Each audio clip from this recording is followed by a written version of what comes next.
today that will continue his downsizing of the federal workforce and prepares agencies for large-scale reductions. Millions of Americans are being impacted by the first in a series of winter storms. Jim Krasula is monitoring. Winter storm warnings are posted from central Kentucky to southern New Jersey. Some places could see more than 10 inches of snow, especially across the Appalachian Mountains. Howell Holbrook is administrator of Rockcastle County, Kentucky. There's still some uncertainty on it. We're planning for the worst and hope for the best. A second developing storm has prompted winter storm advisories, watches, and warnings from Colorado to Michigan. Jim Krasula, CBS News. New York City Mayor Eric Adams has thanked the Justice Department for ordering a halt to his criminal corruption case, and he's vowed to regain the trust of voters ahead of the upcoming election. I absolutely never traded my power as an elected official for any personal benefit. No witness ever came forward publicly to make claims against me. The acting deputy attorney general said the charges against Adam disrupted his ability to assist in President Trump's crackdown on immigration. On Wall Street, the Dow finished the day 123 points higher. This is CBS News. Think O'Reilly Auto Parts for all your car care needs. Get the parts and service you need fast from the professional parts people at O'Reilly Auto Parts. Now from Minnesota's radio station, let's get you caught up with Minnesota's latest headlines and biggest stories on News Talk 830 WCCO. Sunny and 6 degrees at 3:03. Good afternoon. I'm Mark Fry. The hour's top story. Minnesota House Republicans are asking the United States Department of Justice to investigate fraud in Minnesota. The letter alleges that mismanagement of state funds under Governor Tim Walz's administration has cost taxpayers over $610 million.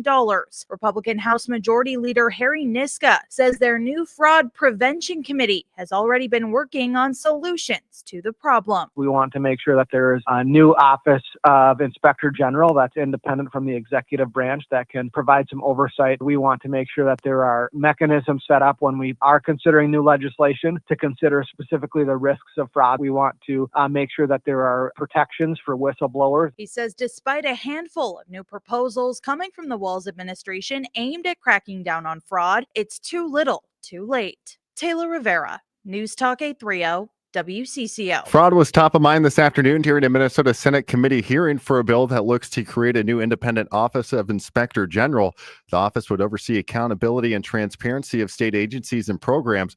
Republican Senator Steve Drazkowski says oversight is needed in a time where fraud is running rampant through the state, but issued caution moving forward with the legislation. The greatest fear is that we do all this work and we spend all this money, and then we get an office that can't do its job effectively, that runs into political places. And to prove that Inspector General would need to be chosen by January 1st of next year.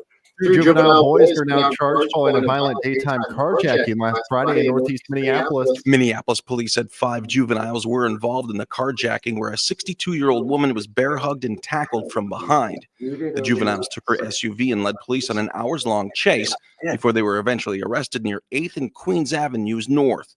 Those charged in juvenile petitions are 15, 13, and 11 years old, according to the Hennepin County Attorney's Office. And that's WCCO's Ari Bergeron. Minneapolis Police Chief Brian O'Hara is expected to give more details about those arrests and other ongoing cases later this hour. Well, if you're a Minnesota sports memorabilia fan, this auction's for you. The University of Minnesota is auctioning off authentic lockers used by Golden Gopher athletes throughout the years. The wood lockers with cushioned seats have been in storage at the university's reuse program warehouse, where Todd Tanner is manager. The primary goal of this program is waste stream diversion. So we take all of this material that comes from all around campus and we ask ourselves, what can we do with it? Alternatively to just throwing it away. The Use Reuse program collects surplus office supplies, furniture, lab equipment, and just about anything else that can be reused or repurposed and kept out of the waste stream. Laura Oakes, News Talk 830 WCCO. And WCCO News Time is 3:06. Now on CCO, let's do traffic and weather together. First, a check of the drive and what shape the roads are in. Good winter driving conditions as you cruise the system right now. Mainline highways are in great shape. If you're going to be traveling 394, it's going to be running smoothly between Minnetonka and Minneapolis. Highway 36 eastbound, a little bit of a drop in speed as you make the run between Cleveland Avenue and Hamlin Avenue. Up on the north side, 610, looking good both directions, between University and 169. Jerry Peterson, News Talk 830 WCCO. Forecast time with an update on current conditions and a quick look at what's ahead the next few days. And here's WCCO TV Chief Meteorologist Chris Schaefer. The cold is here to stay. Definitely feels like winter. Clouds increase. Will fall back to 2 below tonight with a calm wind. Light snow is expected mainly in south central and southeastern Minnesota tomorrow. In fact, southeastern Minnesota could see an inch or so, maybe a few flakes flying here, but no accumulation. A high of 11. Back to the sunshine Thursday. Once again, a high right around 11. Right now, sunny and 6 degrees at News Talk 830 WCCO. In depth, in the know. In other words, News Talk 830 WCCO. Buckle up. Time for the ride home and the chance to get caught up on the day's news, plus whatever else he wants to riff on. This is Drive Time with DeRUSHA. Ladies and gentlemen, may I have your attention, please? Here's the star of the show and your host, Jason DeRUSHA. Are you ready? All right. Now live on your radio and streaming to the world at WCCOradio.com and the Odyssey app. Here's Jason DeRUSHA. All right, we are starting with some nonsense today, but before I get to that, Mark Fry is about to join us on the YouTube stream. We are on YouTube and we are on Facebook now, and I set up a third camera. This is the fanciest technology I think this radio station has had in the time that I've been here. And Mark, you are we gotta mute. We got a microphone issue. How about now, Mark Fry? I think it's on. All right, there we go. We're good. This is very exciting for people. They can see what Mark Fry looks like. You're very handsome. Well, that's very kind of you. Do you feel your good looks are wasted by being on the radio? Probably. Yeah. Not anymore. I mean, the camera perched on top of a Lysol container is really springing my career forward. I was working on it as fast as I could. That's as good as we can get around here. When I dreamt of being on the radio as a college student, this is what I thought it would be. This was the moment. Yeah. Oh, Dan is adjusting it. Dan has now wedged a piece of paper. Just the dumbest. I don't know. There are currently 15 people on our digital channels enjoying this. Great. I'm glad I wore clothes today. What, do you normally come here and do the news? I mean, just like dressed out. I kind of dressed nicer today. Yeah, you look good. Yeah, thank you. All right, Mark Fry with the news. Yeah. Thank you, Mark. Mark, I should have asked Mark to weigh in on our first topic, because this morning I woke up, it was 10 below. 10 below, very cold. And normally at night, I'm not really cold. I set my thermostat overnight to 59 degrees. What are you setting your thermostat at? And am I a monster for forcing my family to set the thermostat at 59? 651-461-9226. It is freezing. We finally have a Minnesota winter. This whole week it's going to be cold. And this morning when I woke up and walked downstairs and saw it said 59 on the thermostat, I thought, have I gone too far? Have I lost my mind? What do people set the thermostat at now? I don't even know. I am mainly doing it because I am cheap. This is not some sort of like Jason cares about the environment. I don't want you to get the wrong idea about me. That's not what I do. Like to conserve energy. I just don't like to be wasteful. I have my father's voice in the back of my head.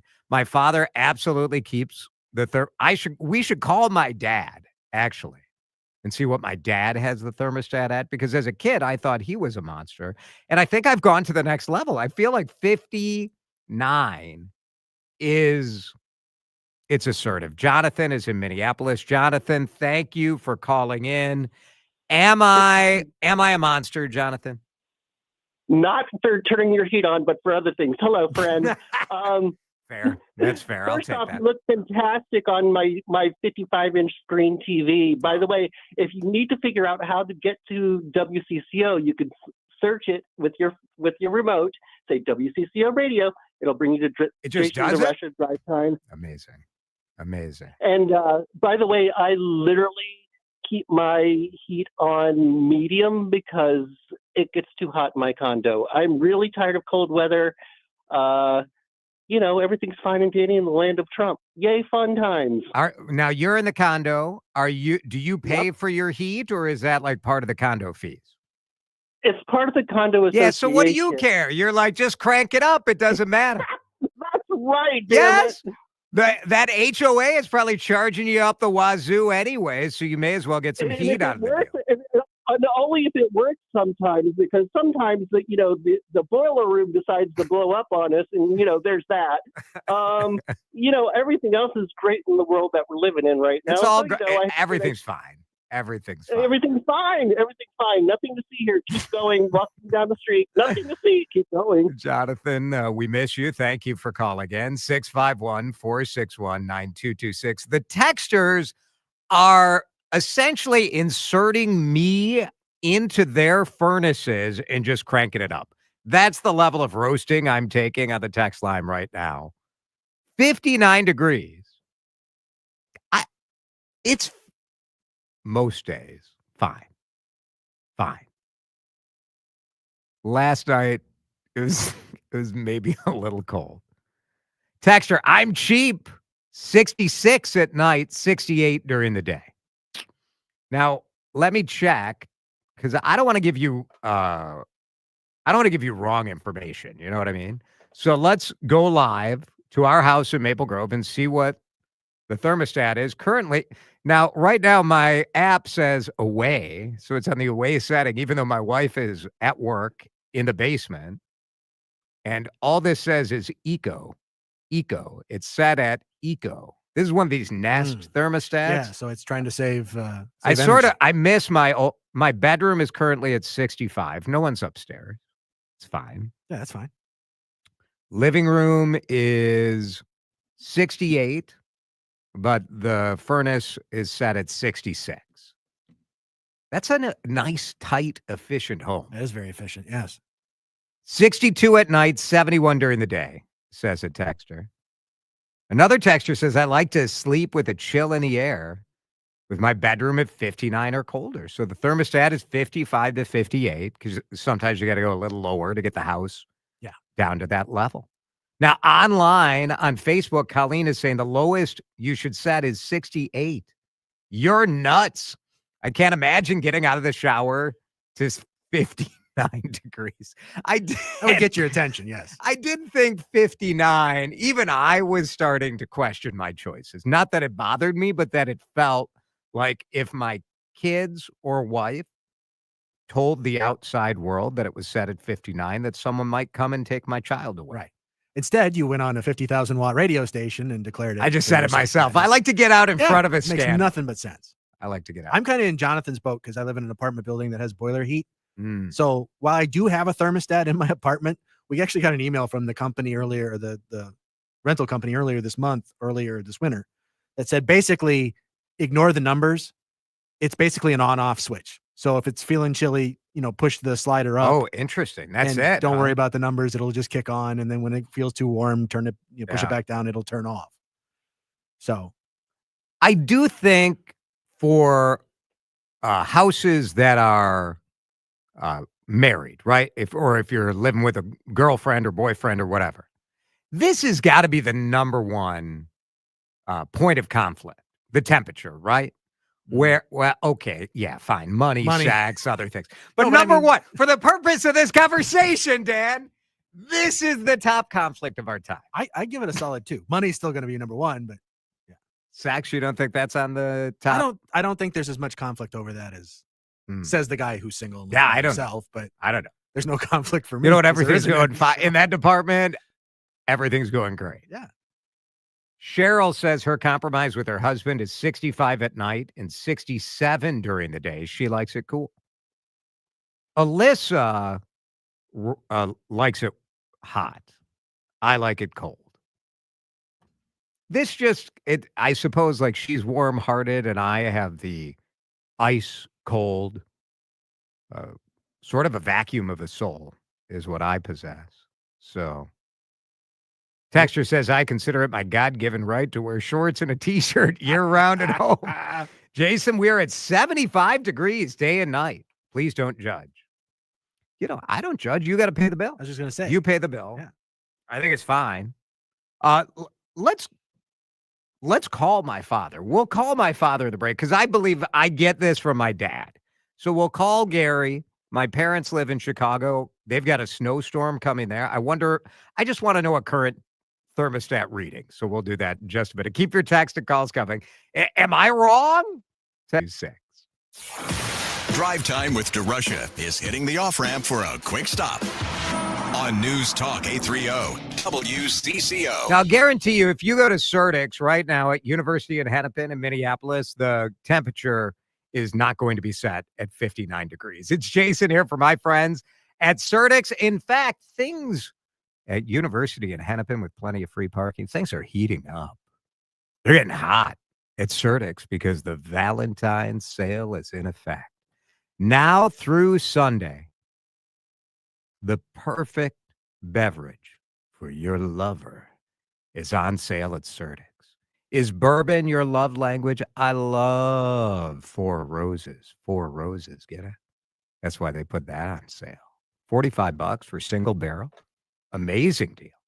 They've got Soul Love red wine, which I personally love. I bought this many times at Certix. Tessier. This is a chillable red. And frankly, all reds are chillable when the temperature is 4 degrees outside. That's on sale. They got a 12-pack of Shell's Snowstorm for $15. Great prices at Certix. The people are even better. And if you're looking for a Valentine's Day present, go to the cheese shop. Awesome chocolates, incredible cheese selection. Shop the sale online. You can do it at Certix.com. But go visit the store. Tell them you heard it from Dr. Love himself, DeRUSHA. Hey, nice job, Pete. I like those clean lines. Fellas, do we have anyone that can get to Greenport today? At Corey's Landscaping, the staffing plan is in the weeds. Anthony, we need that leaf blower over here. 3 more new customer requests just came in. Who wants to work some overtime? He needs to dig up quality landscapers and fast. I need Indeed. Indeed you do. When you sponsor a job on Indeed, it's easier for talented candidates to find it, which makes it easier for you to hire them. Visit Indeed.com/credit and get $75 towards your first sponsored job. Terms and conditions apply. William is one of millions of Americans who uses GoodRx to save on the cost of their prescriptions. My oldest daughter, Camilla, 2 days old, she had to have open heart surgery. All of a sudden, she's on 5 different medications. It adds up at the end of the month. Me and the pharmacist got so tight. She said, GoodRx save you a lot of money. Saving that extra $200-300 a month. We're able to do all these extra activities, so it puts less stress on our household, and it puts less stress on our pockets. Download the free app or visit GoodRx.com and start saving today. GoodRx user compensated for their time. GoodRx is not insurance, but can be used instead of insurance. Nobody wants to wait around forever for their home to sell. It's tough. A lot of people feel like if they accept an offer too quickly, though, that they're probably leaving money on the table. Hey, it's Vanita. Just call my friend, the good neighbor agent, John Schuster of the John Schuster Group, Coldwell Banker Realty. Brenda just worked with John to sell her townhome. Someone who she really trusted made the referral, and Brenda learned she can trust that person even more because of how great John was. He fired up his marketing system.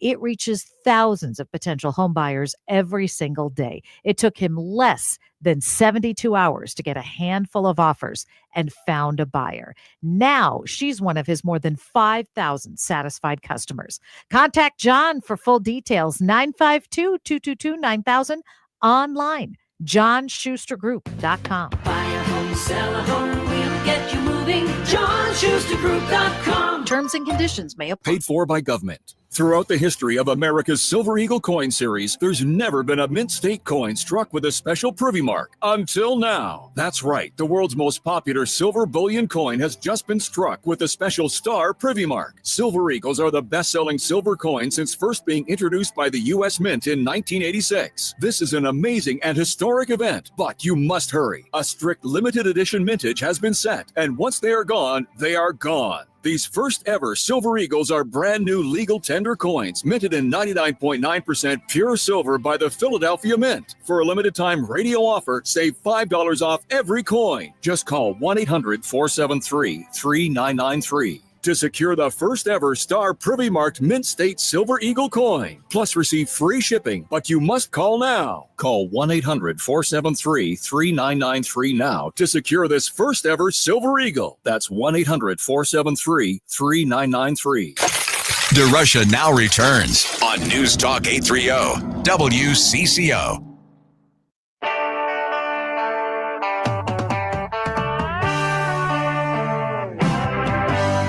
How offended should I be that my father's not picking up my phone calls? It's tough. It's tough times. 651-461-9226. People have very strong opinions on what the right temperature to set the thermostat is. Greg is in Minnetonka. Greg, is there something wrong with me for going down to 59 degrees in the overnight hours? I think it's a little bit much cooler, actually more than a little bit, but much cooler than I'd want. Because I'll tell you what, excuse me, I grew up on a farm, and I had to work outside when it was minus 20, 30, whatever. Yeah. And so I like it 72 all the time, and in the summertime I like it cool because I had to bale hay when it was 95. And I just, as an old fart, I'm 72 now. My birthday's tomorrow. Right. I just want to be comfortable. Your birthday is tomorrow. Happy birthday, Greg. Enjoy. Well, thank you. I will. Thank you. All right. Very good. There's Greg. I get that. I get that. You're allowed. You're allowed. Now, this texter says, I just moved out of an old farmhouse where we slept with hats on. Like, that's my kind of move. Now I'm trying to acclimate in the new house because it feels too warm. I set the thermostat at 58 because the house won't go below 62. Yeah. Another texture, I like it about 80 in the winter. Jeez, that's warm. But they never use air conditioning. Well, all right. This texture is throwing, I don't know. Oh no, they're endorsing me. The cost difference between heating the house at 59 instead of say 65 will buy you a lot of beer at the end of the month. Take a hot water bottle to bed, throw out another blanket, and turn it down. You're a smart man, Jason. Yeah. I did, I think about it. So back in December, I went on that retreat at a campground up north. And the building that I was staying in is an old building, and it was the HVAC system in there is, wonky. And it was during a real cold snap that we had in early December. And that first night that I was there, the thermostat in the room that I was staying in got down to it was 58 degrees. But that was sleeping bag, sweatpants, sweatshirt, hat, and I was fine. But I had to bundle up, and then obviously once you get up, if you have to go to the bathroom in the night or something like that, it gets your attention pretty quick that it's a little chilly. But it's survivable. I don't know that I'd want to do that every night, but on a super cold night now and then, it's survivable. It's survivable. Now, the negative about setting the thermostat at 59 degrees overnight is it makes it a little harder for me to sleep in the nude. You know what I mean? It's a little too cold. That is a consideration. A little too cold. My brother-in-law goes 75. I'm the inverse, 57. Now, I looked this up to see what CenterPoint Energy recommends. And they recommend setting the thermostat to 65 during the day when you're home and 58 when you're away. That's pretty close to what you're setting it at, I guess. isn't it? Wow. That's pretty good. Now, where I take issue is when they tell you to turn that hot water heater down. I'm not taking a cold shower. Although, if you listen to that last segment we did with Chad earlier, maybe a cold shower. Maybe that's exactly what I need. Mary says she goes 69 during the day, 67 at night. Now, here's my question. If you have a programmable thermostat, are you really achieving anything by going from 69 to 67? Come on. You're convincing yourself you're saving some money. I don't know. Now, I texted Alyssa, was it too cold in the house last night? And she says, no. That's my own. Now, I will say that Alyssa is at a phase of life where having it a little colder. Let's go to Greg in Golden Valley. Jason, believe me, if I had my thermostat at 59, my wife would kick me out of the house. Yeah, I know. I thought the same, but my wife I have the text message proof, and I'm holding it up on the YouTube. Is she getting the hot flashes and all that stuff? I could see it then. I'm pretty sure my lawyer recommends I don't answer that question, Craig. Okay, well, yeah. Then I understand where you're coming from. Believe me, I went through that already. Very good. Thank you, Greg. Yep. Alyssa is usually I am, I like it cooler, but post Livia, now I'm the one who's cold in the house. That's very funny. I did text Alyssa giving her the opportunity for us to call her. And because she did not take that opportunity, instead, we talked about her hot flashes on the air. So whatever you do, if you're watching on Facebook, do not tag Alyssa in the comments. What's the temperature near the couch in your house? Because that's where you might be spending the evening. So now one of our texters has a geothermal system. I am very intrigued in the geothermal heating systems. I don't know if it will be worth it for our house in Maple Grove, but their house is at 69 to 73 year round. So geothermal, the texter says, works best for keeping your house at a consistent temperature. That's pretty good. I don't know, man. Another texter loves it cooler. You sleep better. 59. It's pretty good. It's 3:29. We're in our first hour here on Drive Time with DeRUSHA. You can watch the show now on YouTube. We're streaming on WCCO Radio's Facebook page. You can subscribe to our podcast as always. We upload every segment on the Odyssey app. And it goes to Spotify and it goes to Apple Podcasts, wherever you get it. We have that for you. In a minute, the number one issue in Minnesota right now on a state level, I think it's fraud. It's getting out in front of fraud. It's trying to make sure that we are spending taxpayer dollars in a way that isn't getting ripped off. Today, the Feeding Our Future trial is in the middle of being underway, the biggest COVID-related fraud in the United States. My question is, do we trust the legislators to legitimately look for fraud, or is this a political witch hunt designed to publish your opponents? We're going to talk to the Republican who is in charge of the State House panel that is trying to root out fraud. We'll talk with Kristin Robbins in just a minute. Drive Time continues here on CCO. We need a quick pit stop. Then Jason DeRUSHA continues on News Talk 830 WCCO. Being the morning news anchor here at CCO is great, but man, news boot camp was tough. CCO is on the air. CCO is on the air. Breaking news, we're everywhere. Breaking news, we're everywhere. Come on, Simpson. Time.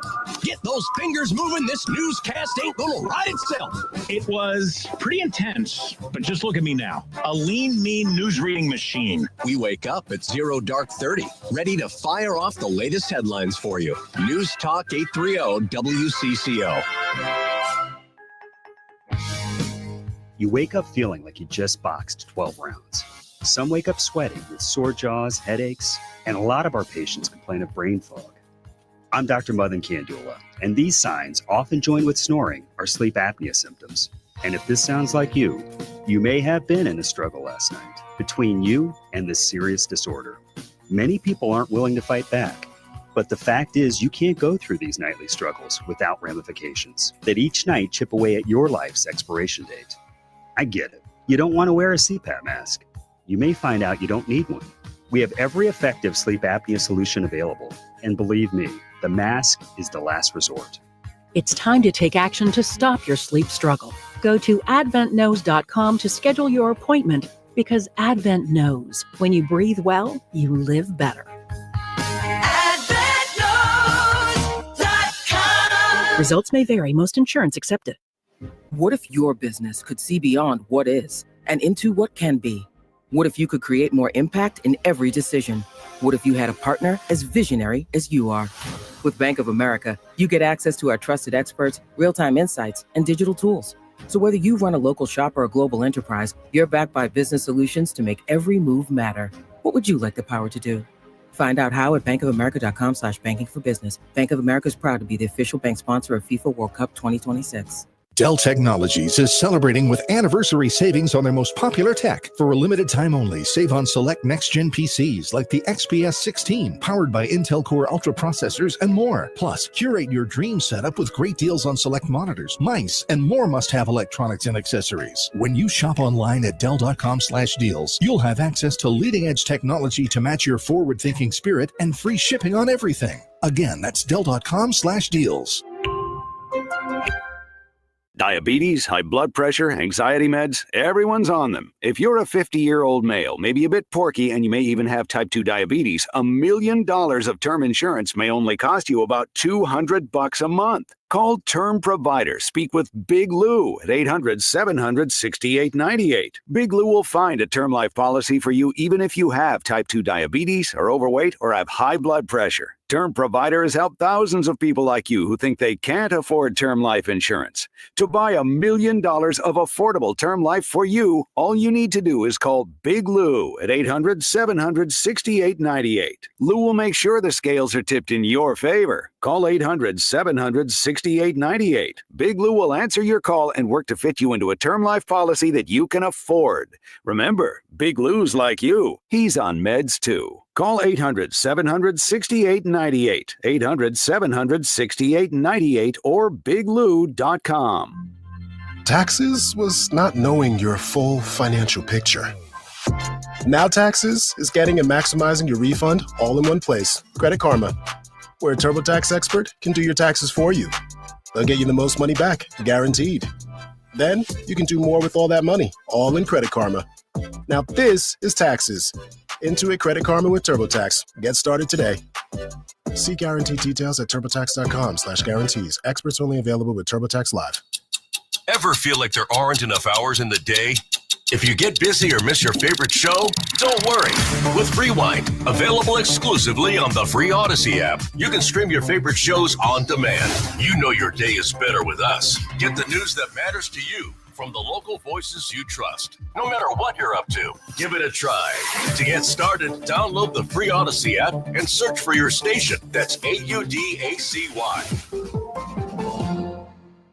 Now on CCO, let's do traffic and weather together. First, a check of the drive and what shape the roads are in. Brought to you in part by Whole Foods Market. Shop in, store online. Typical slowdowns happening right now as you cruise the system north 169, a bit slow, County Road 81 to 610. Traveling 394 eastbound, jammed up Worth Parkway into downtown Minneapolis, 694 westbound, some slowing University, heading over toward the area of 252. Celebrate Valentine's Day at Whole Foods Market. Prime members get a 24-stem bunch of roses for $24.99 each from February 10th through 14th. What better way to say I love you? While supplies last, shop in store or online. Terms apply. Jerry Peterson, New Talk 830 WCCO. Forecast time with an update on current conditions and a quick look at what's ahead the next few days. Oh, it is so cold. Let's check in with WCCO TV Chief Meteorologist Chris Schaefer. Not quite as cold tonight, but still cold. Falling back to 2 below. There is a cold weather advisory basically across northern Minnesota where it could feel like 30 to 40 below by tomorrow morning. Tomorrow during the day, light snow expected in south central and southeastern Minnesota. Most of it will miss us. We might see a few flurries with a high of 11. Sunshine returns Thursday. A better chance of snow here in the metro on Friday. In downtown Minneapolis, it is 5 degrees. 5 degrees, just a 5-mile-an-hour wind, so at least we got that going for us on CCO. This is Drive Time with DeRUSHA. I'm running out of ways to explain this other than odd, bizarre, unprecedented, weird. I'll use all the good words that everybody likes to use these days. On News Talk 830 WCCO. Fraud is a huge issue here in Minnesota. We've seen it very dramatically with the Feeding Our Future scandal, the largest COVID-related fraud in America. As someone who cares very deeply about fighting hunger in Minnesota, the fact that so many people have been convicted already, have pled guilty to intentionally defrauding you, ripping off you, taking food that should have gone to our neighbors who needed it, and instead they took that money to enrich themselves. It is sickening. It's sickening. Also, we got to ask ourselves why this is becoming a habit in Minnesota. Why is it Feeding Our Future? And then it's autism centers. And then it's daycare center. What's going on in Minnesota? That is a question that Democrats have finally said they got to get their arms around. Republicans have been raising this issue as well. And State Representative Kristin Robbins, Republican from Maple Grove, is with us on the John Schuster Coldwell Banker Hotline to talk about the House Fraud Prevention and State Agency Oversight Policy Committee. Such a classic governmental name of a committee, Kristin. Could you guys have wedged a couple more things in there? What's happening? Well, I think that's just an example of the art of the compromise. Look, fraud, I want to ask you this first, because, and then we'll get into some of the ways that your committee is going to do its work. But as much as I want accountability, which I feel has been sadly lacking, and I want more of a focus on preventing fraud before it happens, not just catching fraud, I am concerned that this will become a typical kind of Republicans looking to stick it to Democrats for screwing up in the past. How do we make this a constructive measure instead of a politically driven sort of retribution situation?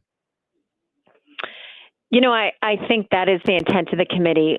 I'm very thankful that there are strong bipartisan members. So we have 5 Republicans and 3 Democrats on the committee. And I see it much more as a separation of powers issue than a partisan issue. So we, the legislature, are charged with appropriating money, but then we haven't done our duty, honestly, in making sure it's spent as intended. And so now we finally have a committee that will provide oversight of the executive branch agencies that are supposed to be carrying out the will of the legislature. Where do you start? Where do you get started? Where is the committee starting? Yep. So we had our first hearing yesterday, and we brought in the Office of Legislative Auditor, who has got tremendous respect on both sides of the aisle. Yes. And back in 2023, she did she did a report going through all the agency recommendations her office had put out over 15 years, and went through and did a very detailed analysis of what they had followed up on, what they had not implemented, where they were still non-compliant. And then then in 2023, the legislature passed some laws creating the Office of Grants Management and strengthening grants oversight. So she did a review of that this year to say, okay, 2 years later, where do things stand? And so we had her come in and talk about that report. And some things have been partially implemented, some things have not been implemented, some things are completely uncompliant. And so she walked us through that and really talked about some of the processes we need to put in place to strengthen the Office of Grants Management and, to also strengthen our culture of oversight, our expectations of agency staff, embedding things in their job descriptions to make them accountable. So there's a whole variety of things that still we can do that are improving how grants are managed in the state to ensure money is not getting wasted. State Representative Kristin Robbins is with us from Maple Grove. She heads the House committee, the only committee in the House where all the committees are going to be evenly matched. This committee, as part of the agreement that was made to kind of get things rolling over at the House, will have Republicans in the majority.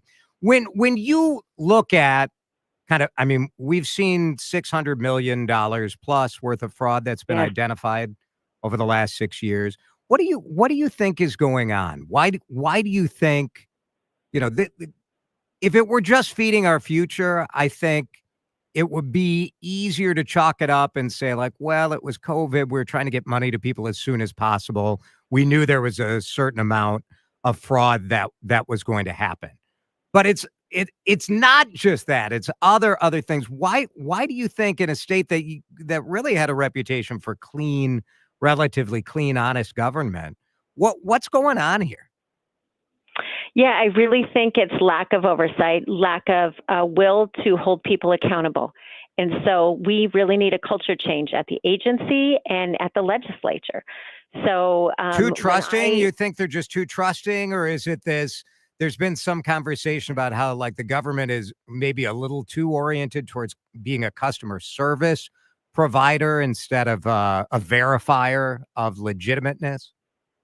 Yes, certainly the OLA said that in the hearing yesterday. She said, look, people are so focused on helping agencies and nonprofits build capacity that they're not holding them accountable. She said, we need people to be more skeptical. We need people to do verification. But it's also like basic things that, I mean, if you've been in the private sector at all, like the law requires progress reports, and that if progress reports aren't provided or followed up on, that you could cut off the grant funding. They just don't do it. So there's rampant noncompliance with checking on the progress reports, but they still pay out the grants. So it's really about, we need to make sure there's a culture of making sure people who oversee grants and have a sense of responsibility to the taxpayers and to the people who are supposed to be getting served. And so that if people aren't following the rules, that there's a consequence. And there have been no consequences. As far as I can tell, nobody's been fired. People have actually, in some cases, been promoted. And we need to change that. We need to, if you are not properly managing a grant, or if you're not properly running a grant you contracted with the state for, there will be a consequence, and that's a culture change. So and Kristin Robbins is with us, who's running that House committee. I share your astonishment that no one's been fired. Like, I don't know, maybe I'm old school, but if I were the governor and there was massive fraud in one of my departments, like, I would fire someone. Right? Like, this is just sort of what you do. Like, whether it's fair or not, you're like, look, I know it wasn't you, but you got to go. I have to send a message that we don't tolerate this. And none of that has happened. Exactly. Because no one has been held accountable, even at the highest level, that just creates a culture where people are not held accountable at lower levels. And I mean, I was calling for former DHS Commissioner Jody Harvstead to be fired back in 2019 when I was a freshman because of all the fraud in DHS back then for overpayments. And it's been pervasive. So what is your committee is not going to change that, right? Like, your committee is not going to get Governor Walz to start firing people. So what is the real objective for you guys? Are we really trying to learn, like, okay, what processes or what failures have happened so we can try to make sure that we set up systems that it doesn't happen again? Or is it just going to be like, you guys are going to call for people to get fired and it's not going to happen? No, I think it's more the former. So there are real changes in state law. Like, the Office of Grants Management right now has the ability under statute, they may cut off payment, but it doesn't say they must cut off payment. So I want there to be a must in statute that holds them accountable. And if they fail to do it, then we should have consequences. We want to build in to any grant manager's job description that they have a fiduciary responsibility, and we hold them accountable for that. The OLA talked at length about more training for anyone who provides grant oversight in the state. Right now, there's training available, But shockingly, there doesn't seem to be any training on compliance or fraud prevention. It's all other types of training. So we need to look at those pieces, make sure people get the training they need in the right topic areas, and then make sure their job description holds them accountable. And then if there's a slip up, that people are actually fired. And it's gonna take a while to turn the ship around, but we are committed to the work. Kristin Robbins is with us, the new House committee that's looking into preventing fraud in Minnesota. Did I read this right, that you guys are asking the Trump Justice Department to investigate fraud in Minnesota? Yes, I do believe that letter went out today. So I've been in committee, so I haven't seen it exactly, but yes, Speaker Jameson, Majority Leader Niska, and I all sent a letter to the Attorney General asking for help in these investigations because we are not getting the cooperation we had hoped for. So what do you mean by that? What cooperation are you not getting? Well, at the beginning of session, we sent a letter to all the commissioners just asking for some basic information about how many FTEs they have, what buildings they are using, a whole variety of things, and we were stonewalled. So I asked Commissioner Harpstead to come and testify before the committee before her retirement. She didn't come. So, I mean, if the governor says he's committed to this, and I honestly think he wants to also solve this, and he has his own proposals for an inspector general and several other things that will be housed in the Bureau of Criminal Apprehension, which is a good start. But honestly, I think housing everything within the executive branch doesn't address my separation of powers concerns.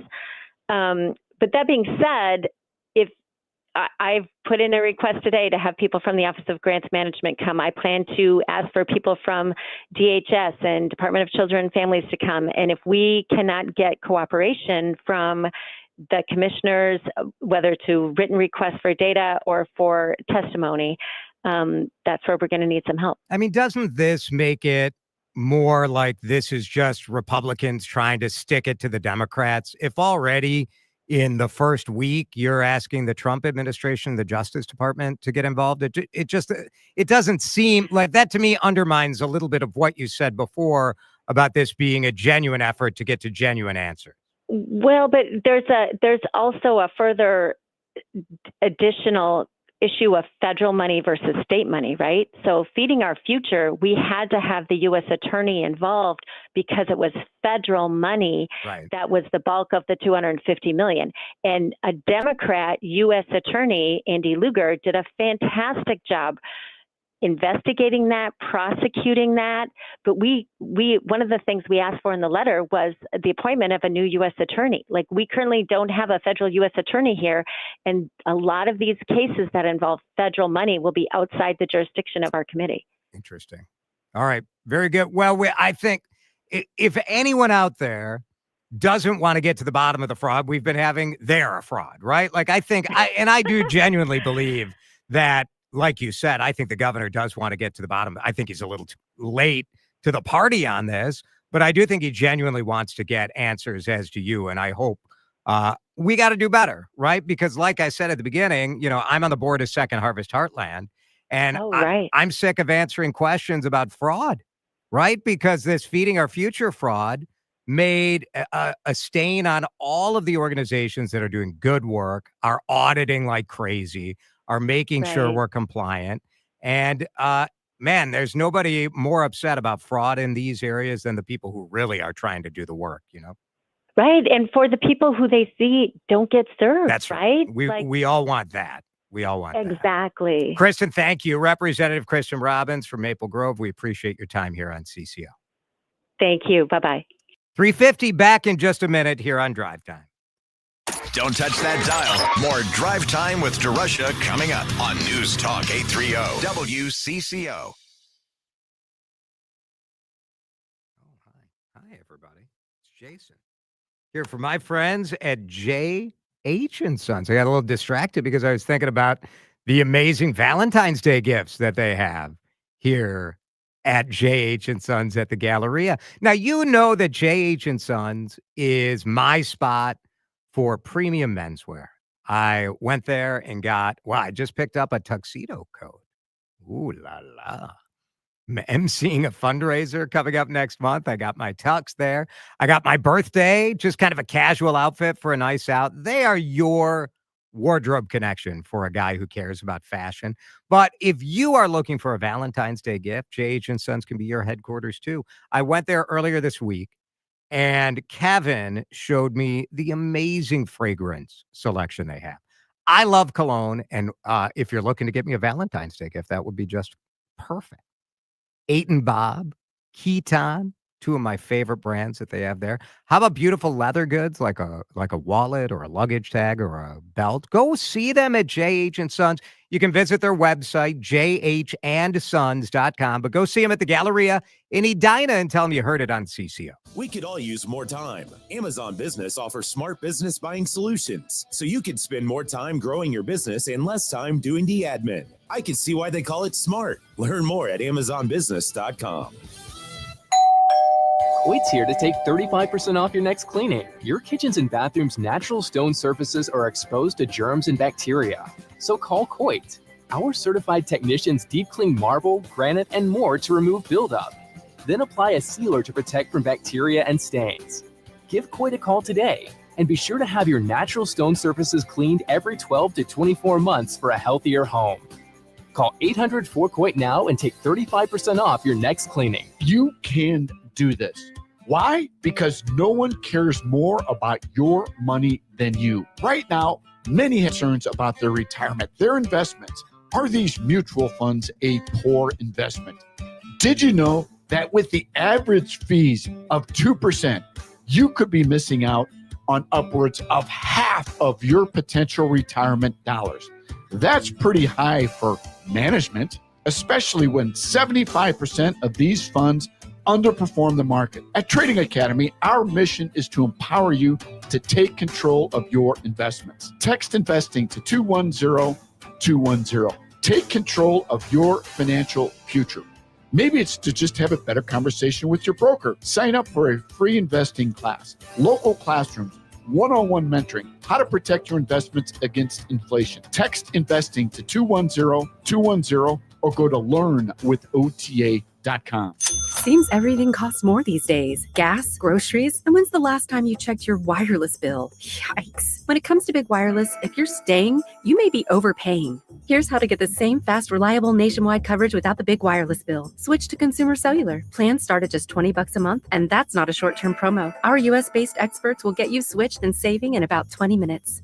Call 1-888-FREEDOM or visit consumercellular.com and start saving today. Plans include $5 credit for auto pay and e-billing. Trust and Will knows that we'll all eventually need a will.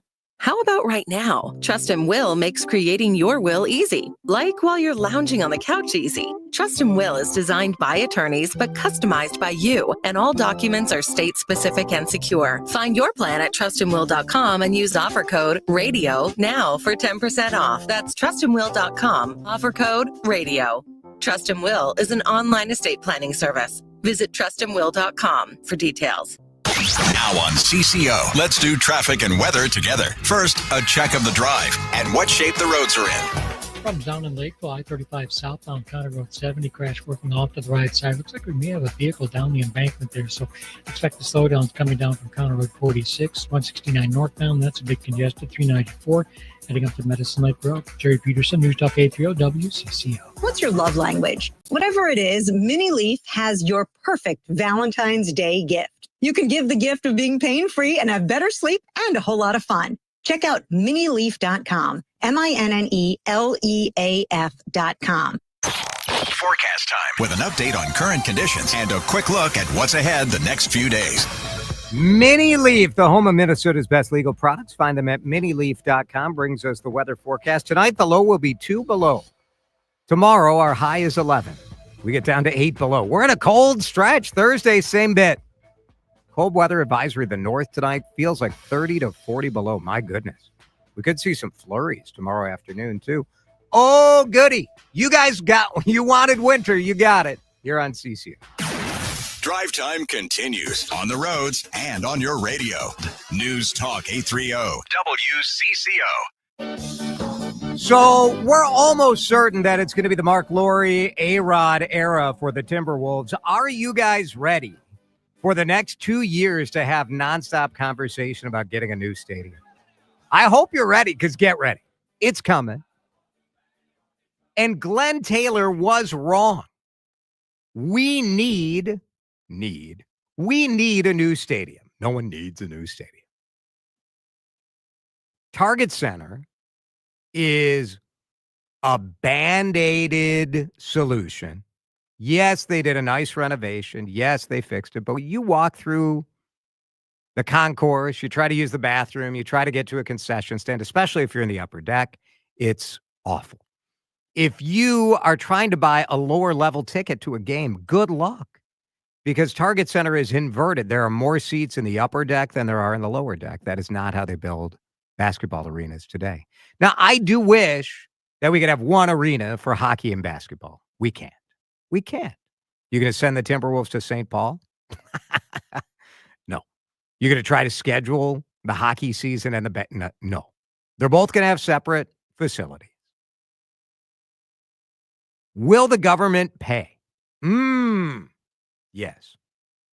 Will the city of Minneapolis take part?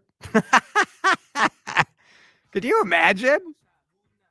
Can you imagine the city council we have right now? Oh, they can't wait to step up. No, but it'll be different. Like maybe there's some land, maybe there's some tax deals. I don't know. We will see. I can't wait for a new stadium. We need a new stadium. I am frankly I would love to have some New York billionaires pay for it. Let's go. If only there was an easy guide to follow to sell your home for thousands of dollars more than you otherwise could. Oh, wait, there is. Hey, it's Vanita. You've been hearing me talk about my buddy, the Good Neighbor agent, John Schuster of the John Schuster Group, Coldwell Banker Realty. Those home sellers forums that I've told you about that really work. Scott and Renee went to one and followed John's blueprint for success. There are 5 different marketing options for you to choose from, and all of them work. Scott and Renee really benefited from them. Their home sold for more than $10,000 over the asking price. Trusting the John Schuster Group was the right decision for them. He knows what he's doing. His team, they know what they're doing. Contact John for full details. 952-222-9000. Online, johnschustergroup.com. Buy a home, sell a home, we'll get you moving. johnschustergroup.com. Terms and conditions may apply. Wesley Financial Group is not a law firm. If you own a timeshare, don't miss this important announcement from Chuck McDowell, founder of Wesley Financial Group. If you receive an unsolicited phone call or mail piece to discuss selling, renting, or especially canceling your timeshare, don't fall for it. If you really want out of your timeshare, hang the phone up immediately or throw that mail piece in the trash and contact your timeshare resort or Wesley Financial Group for assistance with your timeshare. As the only Inc. 500 timeshare cancellation company, our knowledge, experience, and results has made Wesley a trusted resource for over 40,000 families we've helped get out of their timeshare. Give us a call and I'll send you our timeshare exit information kit free with the straight facts about your timeshare and all of your options for cancellation. Call for your free info kit, 800-329-2121, 800-329-2121, 800-329-2121. Hi, Denny Long here. Join us every Saturday for the Home Improvement Show by Lindis Construction. Andy Lindis and I will be taking your home improvement questions both by phone and by text every Saturday morning at 9 o'clock here on News Talk 830 WCCO. News Talk 830 WCCO KMNB HD2 Minneapolis, St. Paul. Your flagship station for Twins baseball and all things Minnesota. This is CBS News on the Hour, sponsored by Progressive Insurance. I'm Cammie McCormick. A series of winter storms sweeping across much of the nation. Millions of Americans are preparing for snow and extreme cold. Jim Krasula is monitoring. Winter storm warnings for heavy snow, sleet, and ice are posted from central Kentucky to southern New Jersey. The Washington, D.C. and Baltimore metro areas will see several inches of snow. These people stocked up ahead of the storm in the town of Seaford in lower Delaware. Just to make sure that we have, enough of the regular, the bread and the milk and stuff. Getting food, everything you would need. The shelves are picked over, lots of juice gone, no eggs. A second developing storm has prompted winter storm advisories, watches, and warnings from Colorado to Michigan. Jim Krasula, CBS News. Elon Musk, who is leading President Trump's efforts to cut costs in the federal government, said today the U.S. would go bankrupt without cuts. Trump was expected to sign an executive order that will continue to downsize the federal workforce. He wants strict limits on hiring, adding only one employee for 4 who leave. The president hosted Jordan's king at the White House today. Trump wants Jordan and Egypt to accept Palestinians from Gaza while he rebuilds the territory. We're not going to buy anything. We're going to have it, and we're going to keep it, and we're going to make sure that there's going to be peace, and there's not going to be any problem, and nobody's going to question it. Reporter Robert Berger. King Abdullah said he plans to bring 2,000 needy Palestinian children from Gaza to Jordan, which Trump described as a beautiful gesture, but it's worlds away from the hundreds of thousands of Palestinians Trump wants Jordan to take in. Israeli Prime Minister Netanyahu warned today that if Hamas doesn't return hostages by Saturday, his military will return to intense fighting. Trump said he hopes the release of an American held in a Russian prison will be the beginning of a relationship to end the war in Ukraine. Fordham University professor Beth Noble. I think it's notable that Special Envoy Steve Witkoff is the first high-ranking U.S. official to visit Russia since November of 2021. So this may be the start of more direct contacts between the Trump and Putin administrations. Trump is sending Treasury Secretary Scott Bessent to Ukraine to meet with President Zelensky. Schools in some areas of the country have recovered from the pandemic better than others. Here's Allison Keyes. Report co-author Professor Sean Reardon at Stanford. Students today are still well behind where they were in 2019. He says in the most affluent districts, a lot of the students have caught up. The poorer and the middle class districts are still well behind. Chronic absenteeism has slowed the recovery and is still a problem. On Wall Street, the Dow finished 123 points higher. This is CBS News. Brought to you by Progressive Insurance. You could save big when you bundle your auto, home, motorcycle, RV, or boat. Visit Progressive.com. Now from Minnesota's radio station, let's get you caught up with Minnesota's latest headlines and biggest stories on News Talk 830 WCCO. Sunny and 5 degrees at 4:03. Good afternoon. I'm Mark Fry. Other than, garages being targeted for burglaries, this does appear random. This does appear to be a random crime spree. Minneapolis Police Chief Brian O'Hara just giving an update this past hour about what he's calling a brazen level of violence that unfolded early this morning in Minneapolis. Police say 6 different violent incidents unfolded between 5 and 7 this morning. At one point, a 54-year-old man was shot inside of his home while a group was breaking into a garage across the street. It's totally random that a man looking out of his window to hear a noise and get shot in the face. His injuries were non-life threatening. A 25-year-old man was shot in the chest during a robbery. His injuries are considered potentially life-threatening. Police believe that the same group of individuals is responsible for each of the 6 crimes so far. No arrests. 3 juvenile boys are now charged following a violent daytime carjacking last Friday in northeast Minneapolis. Minneapolis police said 5 juveniles were involved in the carjacking where a 62-year-old woman was bear-hugged and tackled from behind. The juveniles took her SUV and led police on an hours-long chase before they were eventually arrested near 8th and Queens Avenues North. Those charged in juvenile petitions are 15, 13, and 11 years old, according to the Hennepin County Attorney's Office. And that's WCCO's Ari Bergeron reporting. St. Paul police are on the lookout for an F. Scott Fitzgerald statue that was reportedly stolen from outside the former St. Paul Academy. That statue was stolen sometime between February 3rd and last Friday. Police telling us today there were no security cameras in the area that would have captured the theft. So far, no arrests. Anyone who may have seen anything is asked to call St. Paul Police.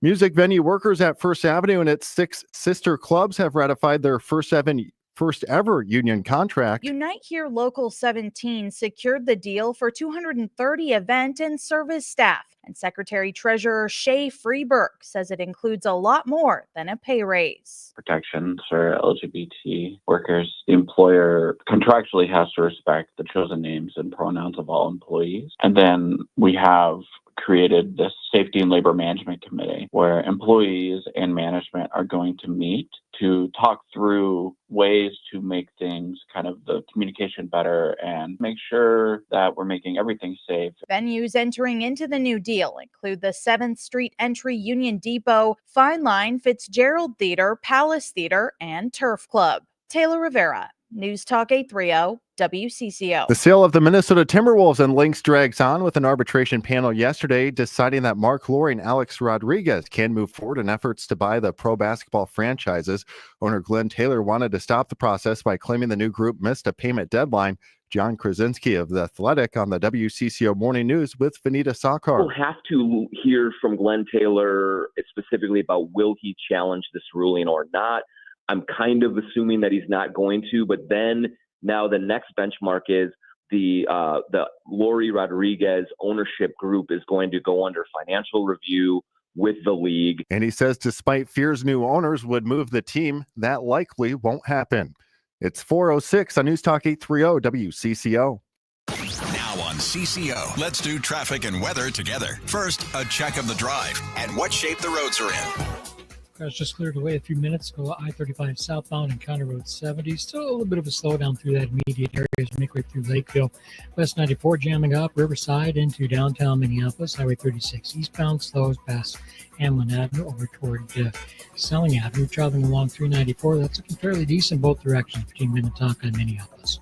Terry Peterson, News Talk 830 WCCO. Jason DeRUSHA here. The Canopy Group represents 16 different insurance companies, not just one. They give you options. Each year, they'll review your program so you don't have to, making sure you get the best coverage at the best price. Do like I did. Go to thecanopygroup.com. Forecast time with an update on current conditions and a quick look at what's ahead the next few days. And this weather forecast is brought to you by the Canopy Group. Here is WCCO TV Chief Meteorologist Chris Schaefer. The cold is here to stay. Definitely feels like winter. Clouds increase, will fall back to 2 below tonight with a calm wind. Light snow is expected mainly in south central and southeastern Minnesota tomorrow. In fact, southeastern Minnesota could see an inch or so, maybe a few flakes flying here, but no accumulation. A high of 11, back to the sunshine Thursday. Once again, a high right around 11. Right now, sunny and 5 degrees at News Talk 830 WCCO. Can't spell news without new. The very latest breaking headlines and current talkers are here. News Talk 830 WCCO. No suit, no tie, just DeRUSHA. It's drive time.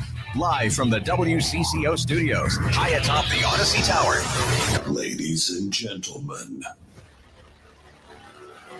please make some noise. I'm super excited to introduce to you Jason DeRUSHA. It's Tuesday. It is good to be with you in the last half hour. The President of the United States, along with Elon Musk, just chatting it up in the Oval Office, talking about all sorts of issues, including tariffs. Here in Minnesota, we have always had a very close relationship with Canada because, let's be honest, the rest of the United States thinks we are Canada. There are a lot of things about our economies that are linked, in this state in particular, and news today that the 25% tariff on aluminum and steel will be put into effect on Canada. That is an issue here in Minnesota. The oil is a big issue as well, because you may not be aware, but the oil that is refined into gasoline here in Minnesota, huge amount of that comes to Canada. Our relationship's so close that, in fact, here in the Twin Cities, we have a consulate, and the Consul General of Canada, who's based in Minneapolis, Beth Richardson, is with us on the John Schuster Coldwell Banker Hotline. Beth, thanks for being here. Thank you very much for having me. All right, why don't we talk about oil? Because the 10% tariff, and indeed, these tariffs are sort of in limbo right now, but I think Canada is proceeding as if, these tariffs are going to happen. What is the oil situation here in Minnesota as far as coming from Canada? That is a great question, Jason. So Canada and Minnesota have a trade relationship worth about $21.5 billion a year. Canada exports about $8 billion worth of crude oil here. And it, as you mentioned earlier, gets refined in the Twin Cities, and $1 billion of it gets exported back to Canada to fuel our gas tanks in our vehicles. $8 billion worth of oil. And it's not, I was reading today a little bit about refineries. It's not like the refineries can just switch to the lighter crude oil that, you see fracking, and you do see the ability to get this kind of oil out of the ground here in the United States. Our refineries are not able to just switch because the trade policy has switched, right? You are absolutely correct. These refineries are built to refine Canadian oil. Now, the other major headline today is this aluminum and steel situation. Now, I know that, in Michigan, for example, where you have the automotive manufacturing plants and quite a bit of Canadian steel comes over. Is that a factor here in Minnesota? It's absolutely a factor in Minnesota. So I just checked the figures before our call here, and Canada exports about $47 million worth of aluminum and $458 million worth of steel. And we import steel from Minnesota as well, manufactured steel that gets processed in northern Minnesota, about $186 million a year. So it will definitely have an impact on our steel and aluminum trade, but it also will mean that the steel that the United States has to import for its supply chains into automotive, medical devices, aerospace, advanced manufacturing, all of those inputs are going to get more expensive for American industry. We're talking with the Consul General of Canada in Minneapolis, Beth Richardson. Beth, how long have you been here in Minnesota? I've been here about 18 months. And so you look at, when you first came here, and you're the representative for sort of this upper Midwest region. When 18 months ago, how did you feel about the relationship between Canada and Minnesota and the United States? We are a uniquely integrated economic space. I don't think most Canadians know it, nor most Americans. Canada's the number one customer for the United States, and definitely the number one customer for Minnesota's exports internationally. And it's working for us. I think it's working for the United States, and we'd like to keep it that way. I mean, that is sort of the issue I think Minnesotans are looking at, especially if you're a Minnesotan that sends our stuff over to Canada, right? We send agriculture is a big part of our export out to Canada, right? Our cereals, our animal feed, things like that. I assume, and Canada has said that if these tariffs go into effect, there will be retaliation, which would hurt Minnesotans perhaps. Yeah. We don't want to be here, to be frank. We don't want tariffs on either side. That's why we negotiated the USMCA. It makes our industries more competitive globally. So we would rather there were no tariffs at all. Yeah. But yes, if the president does go ahead in March with additional tariffs on Canada, we will stand up for Canadian suppliers. So what are the sort of conversations that you're having right now, Beth, in your job as Consul General here based in the United States? I mean, are you hearing from trade partners? Are you hearing from Canadian businesses? Who are you hearing from? All of the above and on a daily basis. I think industry is extremely worried. Over the last 3 decades of free trade between Canada and the United States, we've really specialized on our competitive advantage on both sides of the border, and we have very integrated supply chains. You can't build a tractor in the United States without Canadian parts, and you can't have Cheerios without Canadian oats. So there's these very close, reliable, predictable, secure supply chains that cross our border. And industry is worried about how it will impact their competitiveness on both sides of the border. Now, a texter is asking about the tariffs that Canada has on U.S. dairy products. I've heard a lot of that, and I've read that a lot of the sort of information that people have is maybe not 100% correct. What can you tell me about that? They're not tariffs.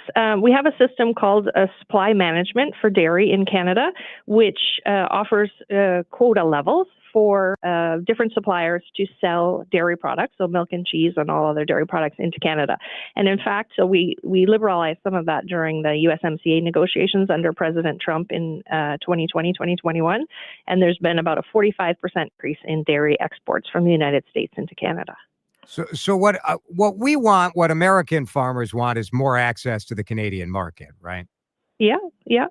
I mean, Americans have overwhelmingly free access. 99% of our products travel to the United States tariff-free and vice versa from the United States into Canada. It is an interesting deal. I will say, you look at, and for a lot of us, the main way you have sort of an interaction with Canada is through sports, right? Through hockey.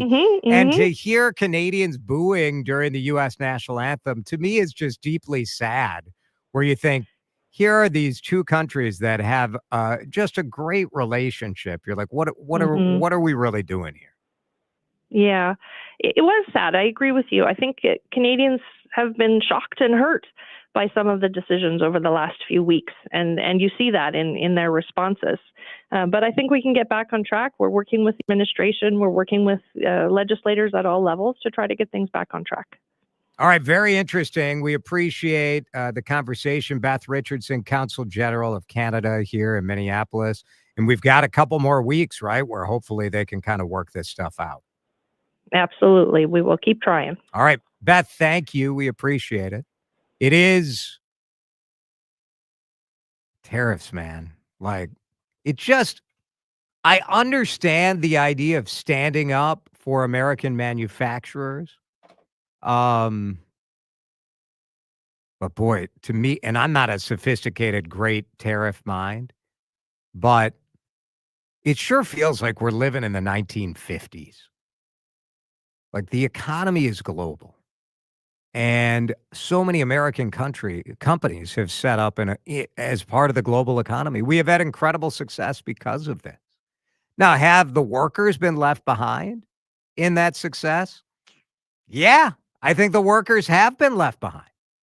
The companies get richer, the stock market gets richer, international trade is great. And the workers feel like, what happened to our jobs? I do feel like trying to resuscitate the American steel industry, though, here in 2025 feels like a little bit of a lost cause. This idea of picking a trade fight with Canada, like the trade fight with Mexico, I understand what that's about, right?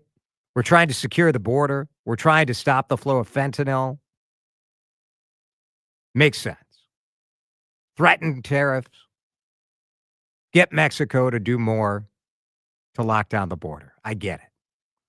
Going after China, look, like, I do think we have been economically far too in bed and at the mercy of China. So I understand that, even though that's going to be painful for some Americans in the short term. Your cost of buying a new TV is going to go up. Oh, well, like, I guess I'm okay with some of that stuff. But picking a fight with Canada, to me, just seems petty and small and silly. Disagree? Go ahead. 651-461-9226. Drive Time coming back in just a minute here on CCO. Don't touch that dial. More Drive Time with DeRUSHA coming up on News Talk 830 WCCO. 7 locations all over the Twin Cities. So why should you care that there are 7 locations of Tureen Dermatology? It's Jason here for my dermatologist, Dr. Mohiba Tureen. There are 2 reasons that I love seeing Tureen Dermatology growing all over the Twin Cities. Number 1, it means it is so easy for you to get an appointment quickly. Boy, that can be a problem with a dermatologist.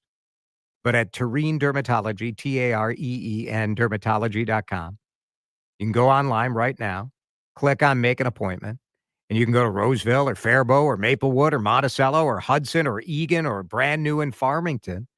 And you can get in within 3 weeks. That's awesome. The other reason that I love the growth is it's such an endorsement for the leadership of Dr. Mohiba Tureen and the incredible business that she's built. It's because other dermatologists trust her and want to work for her. So who else would you go visit? I bring my family there. My wife and I both get full body checkups every year. My dad has a history of skin cancer. So does Alyssa's father. And so we go and we make sure we're good. Go make that appointment. Get that full body skin checkup. Nothing to be afraid of. And they take care of all skin conditions, all skin types. Make that appointment online. Go visit TureenDermatology.com.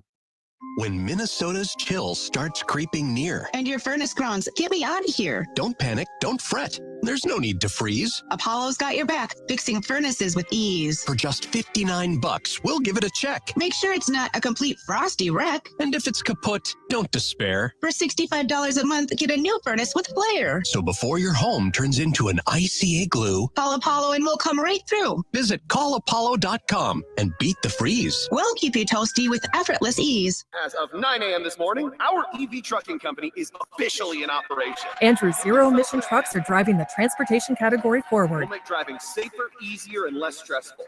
Now our technology needs to keep up with demand. He needs to put pedal to the metal on hiring more software engineers. I need Indeed. Indeed you do. When you sponsor a job on Indeed, it's easier for talented candidates to find it, which makes it easier for you to hire them. Visit Indeed.com/credit and get $75 towards your first sponsored job. Terms and conditions apply. Did you know your skin is the largest organ of your body? Huh? That's why you should shower with Old Spice Super Hydration Body Wash instead of plain old bar soap. Love your skin by super hydrating it with vitamin B3 and glorious notes of vanilla and shea. Did you know that my super hydrated skin is the second largest organ of my body? The first is my heart. Old Spice. Men have skin too. Old Spice Super Hydration Body Wash. 24/7 renewing moisture. With daily use.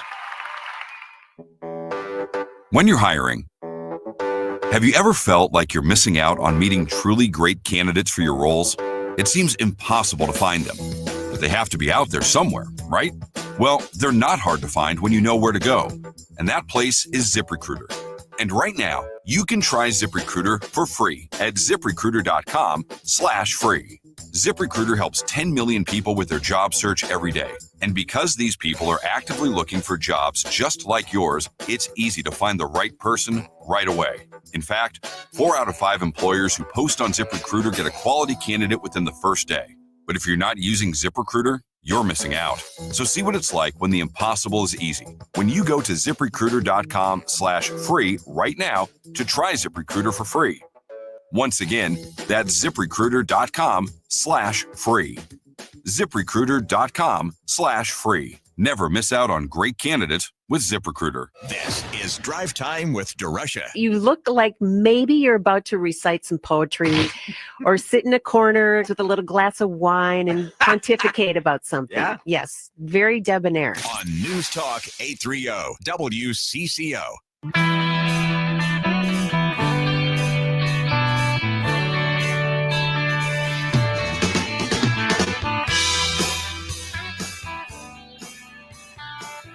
We've said it before, and I'm going to say it again. I think Senator Nicole Mitchell, State Senator Nicole Mitchell, has to resign. There comes a point as an elected official that there's no way you can be effective. And continuing, frankly, a tradition that we see far too often with our elected officials who care more about their own power than the people they represent. Whether Nicole Mitchell is guilty of a felony of using a crowbar to enter her stepmother's home in Detroit Lakes. Bear in mind, Senator Nicole Mitchell, the Woodbury Democrat, who in the dark of night, dressed all in black, drove from Woodbury to Detroit Lakes. According to prosecutors who charged Mitchell with possession of burglary or theft tools, which is a felony, she used a blue crowbar to enter this home in Detroit Lakes.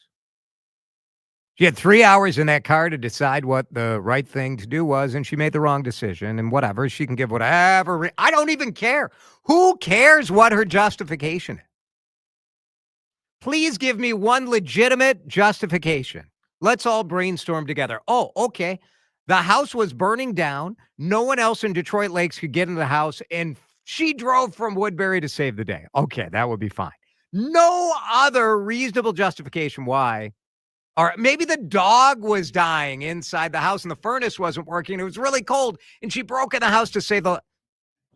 There's no justification for it. And her greater crime to me is the fact that she has abandoned the people of Woodbury for the last, what? When did she break in the home? April.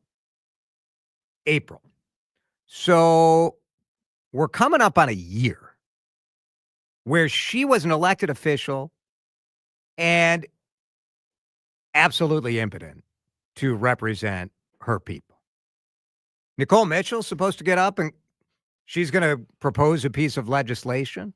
She's going to hold a hearing and anyone's going to listen to her while she's in court. I mean, come on.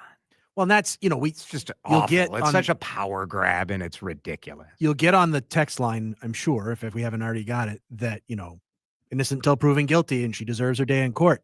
And those things are absolutely true. She is presumed innocent in a court of law and she does deserve the right to defend herself. Of course. Yeah.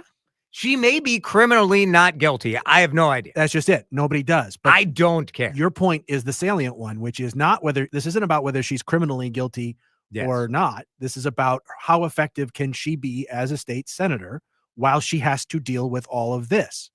And this isn't stuff that was imposed upon her per se, right? She made a series of decisions that led to whatever this is. And again, I'm not judging it on criminality at all, but she made decisions. She created this situation and now it's distracted. It has to. There's no way she can be an effective state senator while all this is going on. And you're right. The people of Woodbury deserve a fully functional state senator. So let's address the Trump issue, right? Because this is the response that we're getting at 651-461-9226. Jason, where do you stand on our 34 felony convicted POTUS? Should he be forced to resign too? Another texter. Sorry, Trump proves there's absolutely no reason to resign. The norms are smashed. These two situations are completely different. If Nicole Mitchell wants to resign and then run for office again, and the people of Woodbury say, yeah, we know you were convicted. We understand what your justification was, and we are going to vote for you anyway. Fine. That is what happened with Donald Trump. Donald Trump was indicted. America knew it. America heard the evidence, and I didn't send him back, but America sent him back. Being sent back to office after you're a convicted felon, to me, is so different, no way comparable to the fact that someone in office right now is standing trial for a felony and has been screwing around for almost a year on this deal, holding on her seat so the Democrats don't have a temporary dip in having power.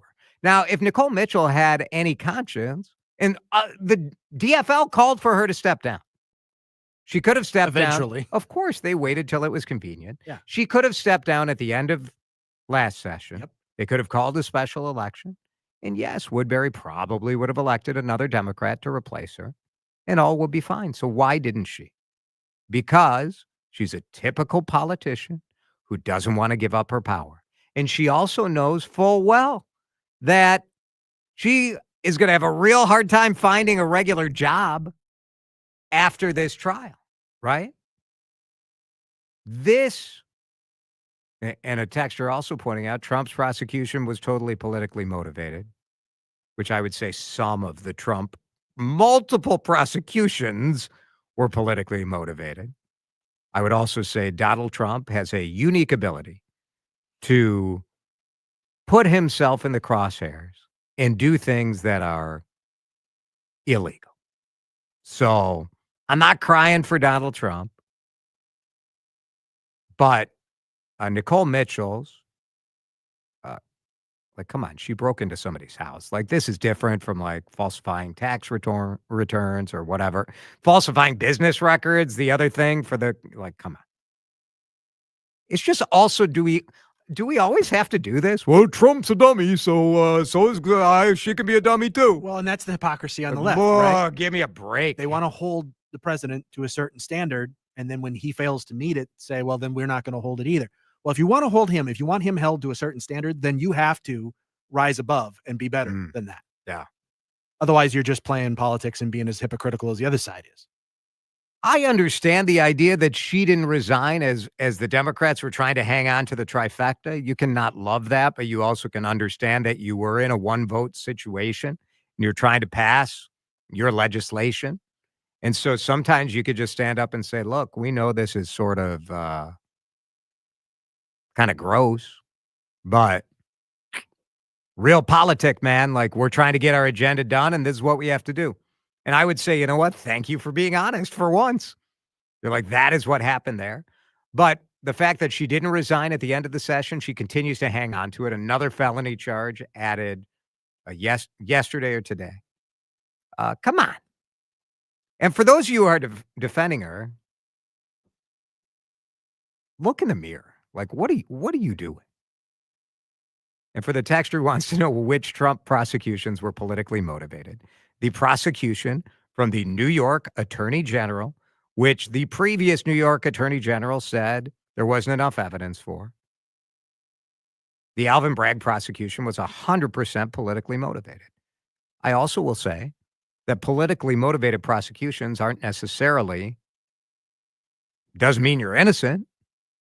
So we can also be real. Even if you hate Donald Trump, you can be real and say, yeah, that was a Democratic prosecutor in New York City who ran for office saying he was going to get Trump. So just say what it is. Like, it's not that difficult. Say what it is. Amazing. You can defend Nicole Mitchell. Like, wow, you just do not care. You don't care. To me, it's embarrassing. She should be out. Yes, she broke into her mother-in-law's house. It was a family squabble. Maybe. That's what she said. Again, I don't care. I don't care what the reason is. We don't need to, like, split hairs on everything. Sometimes just be honest with yourself. Is this what you want in the state Senate? Maybe it is. Maybe it is. DeRUSHA Eats coming up in just a minute. We have a suburban restaurant owner who has made it for 20 years, and even he is like, not quite sure how. Pivots, adjustments. What is business like right now? Are restaurants doing okay? I am hearing terrible things from restaurant owners. Really excited to talk to Brian Rubenzer from Jameson's Irish Pub in just a minute. Jason DeRUSHA and Drive Time needs to make a brief pit stop on News Talk 830 WCCO. Hey, it's Jason DeRUSHA here with your last chance to get out to the coolest winter festival in Minnesota. It is the Minnesota Ice Festival. Yes, this weekend is it. The Minnesota Ice Festival. You've heard about the world's largest ice maze. Maybe you've seen the videos on my Instagram page. It is so cool. Thursday, Friday, Saturday, and Sunday. Those are your last chances. Saturday and Sunday, all day, 11 a.m. to 10 p.m. Thursday and Friday, 4 p.m. to 10 p.m. out at TCO Stadium, Vikings Lakes in Eagan. Oh, so much family fun. You're going to take your family through that ice maze. Maybe how about Valentine's Day? Take your Valentine out there. Go through the ice maze. Try to, well, maybe you get stuck in a dead end. Have a little moment. Work your way out of that ice maze. Then you've got an ice slide. Super fun. Warming house. They've got this ice wall where you can use a drill and kind of put your initials, graffiti style, into it. There are warming huts, food trucks from all over the place. But it's just a winter memory you're going to want to be a part of. Get those tickets right now. Get them now before they go. MinnesotaIceFestival.com. Can you hear it? Listen closer. How about now? Yep, it's coming. Baseball is on the way with Twins spring training. Our coverage and games from Fort Myers will be here soon. On News Talk 830 WCCO. Presented by the islands, beaches, and neighborhoods of Fort Myers. I'm Karen Heitz with Baird Private Wealth Management. At Baird, investing and financial planning are just part of the solution. Just as important is our personal commitment to your success. meeting with you, answering your questions, working with your tax and legal advisors, so you can see your complete financial picture come together. Focused on you, no matter what. That's how Baird's been doing business for more than 100 years. Discover the Baird difference. Visit BairdTwinCities.com. Hey, it's Benita. The Good Feet store has made such a huge difference in my life. I went into the Good Feet store and tried their arch support system. I could feel the difference immediately. It helped with some of the foot pain I was having and hip pain. I'm an active person. I like to be on the go. I don't want foot pain stopping me at all. The Good Feet store really does make a difference. I used to have pain in my feet, not anymore. Check out the Good Feet store. Washburn-McCreevy Funeral Chapels and Cremation Services has been providing compassionate and personalized service for over 160 years. Honor your loved one and ensure your own wishes are met. Call 612-377-2203 or visit washburnmccreevy.com. You want to feel important? You want to be part of something bigger, something that matters, and that you can help change things. You want to feel like you belong. We felt that way too. I'm Sergeant First Class Daphne Pierre from Robbinsdale, Minnesota. And that's why we did something about it. We aren't just Minnesota Army National Guard soldiers. We are people just like you. And together, we can make a difference.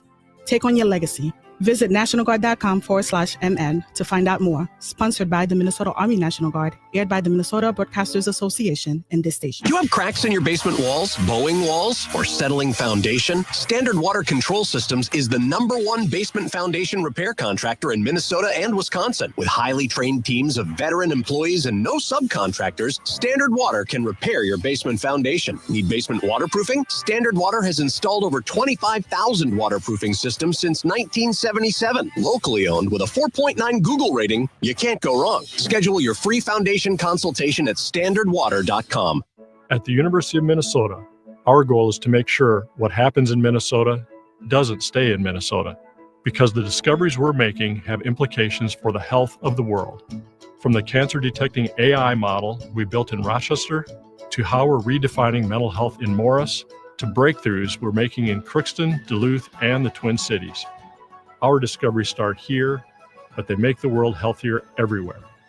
The University of Minnesota, driven to discover. Now on CCO, let's do traffic and weather together. First, a check of the drive and what shape the roads are in.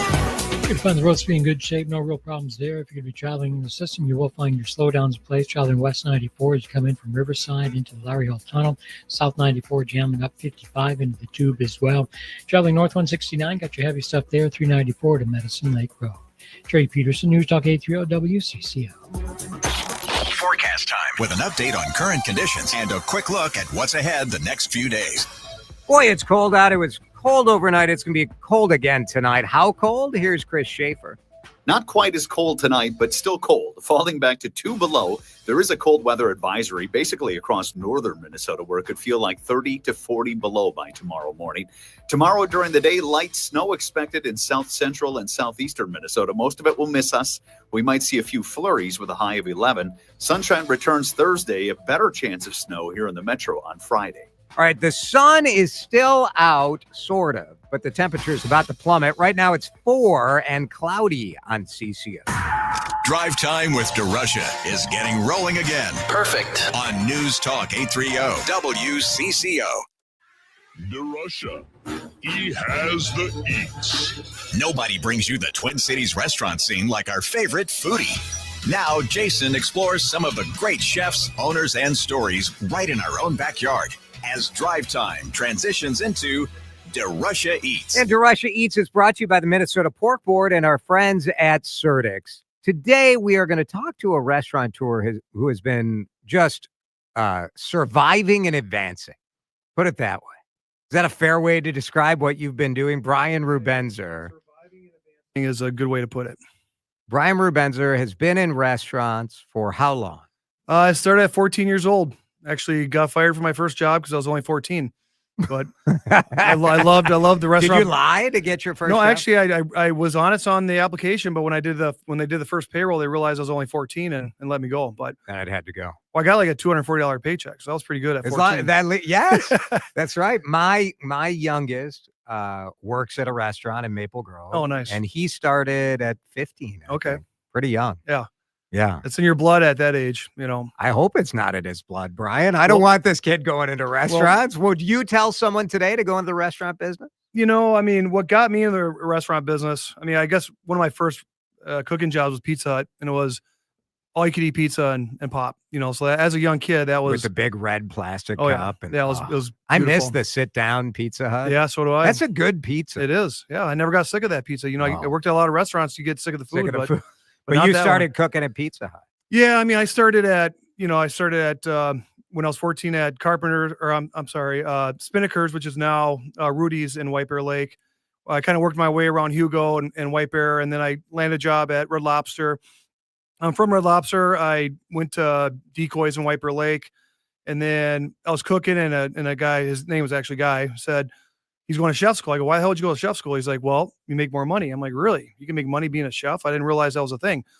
So then I decided to go to chef school, and from there, I got a job at Lake Elmo Inn. So a lot of things I was learning at chef school, I was actually seeing at Lake Elmo Inn at the same time.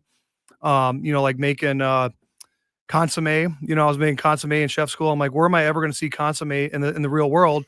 And I go to work that day, and Tom Schiller, I go, what are you making? He's like, consomme. I'm like, really? Well, this is kind of crazy. So it's kind of validated what I was learning at school when I was working at Lake Elmo Inn. And then just kind of stuck with it, went to chef school, and then got out my first job. I was actually the executive chef at Pool and Yacht Club at 22. I was the youngest executive chef in the whole state for club chefs. And the first dinner I went to, I was 22 years old. These guys were all 30s and 40s. They had beards and mustaches. And I was super nervous. I remember I spilt over my drink, and one of the club chefs said, hey, don't worry about it. You got this. You belong. But it was real nerve-wracking at that age at 22. I would never hire a 22-year-old executive chef. So that was kind of a crazy time back then. So. And the club environment is different too, right? It was cool. But you got good people that they're great chefs. I know a lot of them are still in it, and their jobs are great, good secure jobs, job security. You can be creative, make menus, and they have special events, certain nights and stuff like that, so you can be creative. But yeah, it was a good gig for a while. My oldest worked at, I think, the Minneapolis Club. Oh, Minneapolis and Mendota Heights. And no, where was his first job? It was in Minneapolis. I don't know. Some fancy club near like Bidet McCoska. Oh, nice. And he, first day on the job, crying. Just came out of there crying. It's like, it'll be all right, buddy. Like you'll get better from there. You'll get better. Just, dishwasher. I don't know how many dishes he broke on there. Well, I know my first day at Lake Elmo Inn, I was very intimidated. I was very nervous. So I went and got a 6-pack of beer and drank that and a couple cigarettes and got me through the first day. But I know that first day, especially at a very intimidating place like that, it's you got to get through that first day is the tough part. Now, I did this segment totally backwards because I didn't even tell anyone what your restaurant is today. Yeah, but you were at Jameson's Irish Bar in West St. Paul. St. Paul. It used to be Cherokee Tavern. We bought it 8 years ago. And you changed it right at the beginning of COVID, right? Yeah, right during COVID. We do a lot of weddings and events. Our passion is catering. I've been catering for 20 years, actually, this March 5th, I believe. Wow, 20 years. 20 years. And so no one's giving me a paycheck except for myself. So that's kind of a thing to say about your catering is called Bree Cater. Yep. And I named it after my daughter Bree. We were originally called Lettuce Cater, and we had to change our name because of a trademark deal. And my daughter was just laughing and smiling when I was making mac and cheese. And I said, I'm naming it after you. She just made me feel great. So then, when the Cherokee Tavern, when we had that discussion about, we want to reinvent it. One thing when I bought Cherokee Tavern is I said, I will never change the name of Cherokee Tavern. It's been Cherokee Tavern since 1933. I'd be crazy to change that name. And then one day I said, I'm going to change the name, and it was pretty brave and pretty risky and all that. But, we wanted to make it ours, and we named it after my son, Jameson. And he was named after his grandpa and great grandpa that passed away before he was born. So son of James. Cool. So it has some meaning behind it. Yeah. And then the catering company is named after Bree. Our banquet center is named after Belle, after my daughter. And then we have a 4-year-old, and we're trying to name a business after him. And we're like, someone asked me, well, what does he do? And this is when he was a baby. And they're like, well, he drinks and pukes. He drinks mom's milk and he pukes. Yeah. So I'm like, okay, well, we'll be the bar catering business we named after him. So we call it Leo's Liquid Libation. So we got all our kids named after our businesses, and that way we have some alma in the naming of that, and it means it's who we are. So how have you? And I said at the beginning, you are sort of the master of survive in advance. Yeah. what do you credit? I mean, you look at the environment right now, and we were talking right before we went on the air. It's challenging right now, isn't it? I don't know if the diner realizes it, because when you go out to eat on Thursday, Friday, Saturday, it's busy and you Yep. feel like, oh, everything's okay. But is everything okay? You got to be creative. If you have a restaurant that are just waiting for people to show up, and you have to schedule your staff, your managers, your bartenders, your cooks, your dishwasher, and nobody, you get very few to show up. You're not going to make any money. So what helps me is, catering obviously was, I love catering. Every week is a different week for me. I always call myself the most inconsistent restaurant, just because every week it's something different.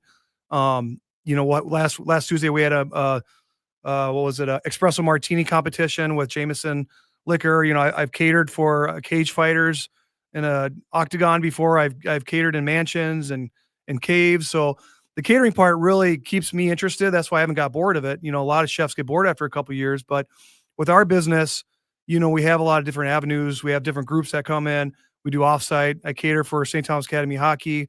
So I think you have to be really versatile, and you have to have more outlets, as many as you can get, and get involved with your community, your schools, your churches, and just, do a free meal for the teachers at the school, do something, but just, kind of old school. That's old. You got to do old school. stuff. And Yeah. I think word of mouth right now, you can go on Facebook and Instagram and do whatever you can. Now you got IA doing a crazy ads or whatever, but when you talk to people like, Tim at Green Mill, I go, how do you get all your corporate business? He said, word of mouth, so that's the most important thing. And I think since COVID happened, we maybe before that, we took our customers for granted. Like, oh, we got this, $500 lunches we got to do. I got to get up early to do that. And, now we look at it as that's gold. I'll get up at 4 a.m. to do this. I don't care.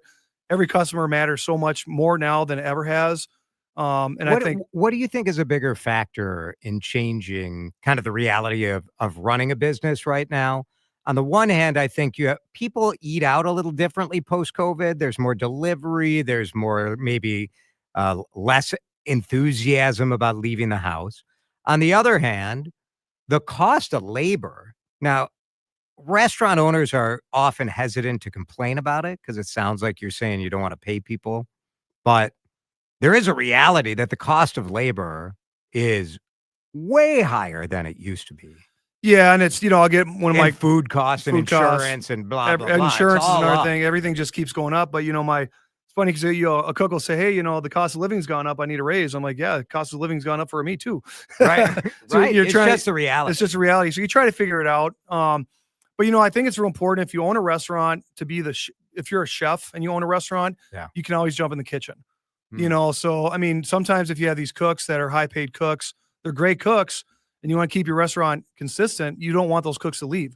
So sometimes they can, put your back against the wall and say, hey, if you don't give me this big raise, I'm leaving. And so then you're, sometimes forced to pay more than you want to. But, right. but when what is a cook making right now? I mean, or what the range? I'd say an executive chef is, a good 60, 70,000. And I always look at it depending on volume. Like if you're at a hotel doing millions, then, it goes up there. Yeah, But if you're a line cook, I mean, I don't think I pay anyone under $20 an hour, and even when it comes to the servers, sometimes we pay them more depending on, the pace of business and stuff like that. But I mean, I feel comfortable paying that. And, we do catered events, and a lot of my staff will make 25 an hour.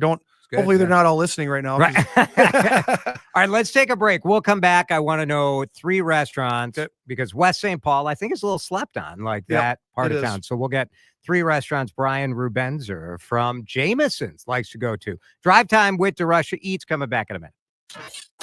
Drive Time with DeRUSHA is back after this on News Talk 830 WCCO. Hey, it's Jason here for our friends at the Minnesota Pork Board. So grateful for their support. And they are busy this weekend. A giant Minnesota pork producers event going on I think it's down by Mayo Clinic in Rochester right now. Pig farmers and producers and processors from all over the state gathering to learn about best practices. It's part of the commitment that our 3,000 family farmers have to learning the best way to take care of the environment. What are the best ways to take care of the animals, especially as we have this cold weather in the overnights? We know that they're in climate control buildings. We know that they're getting the perfect amount of food and water. But what is the latest and the greatest? And that is what the Minnesota Pork Board is doing. Now, there's been a lot of talk about Minnesota farmers and exporting and importing and all of that.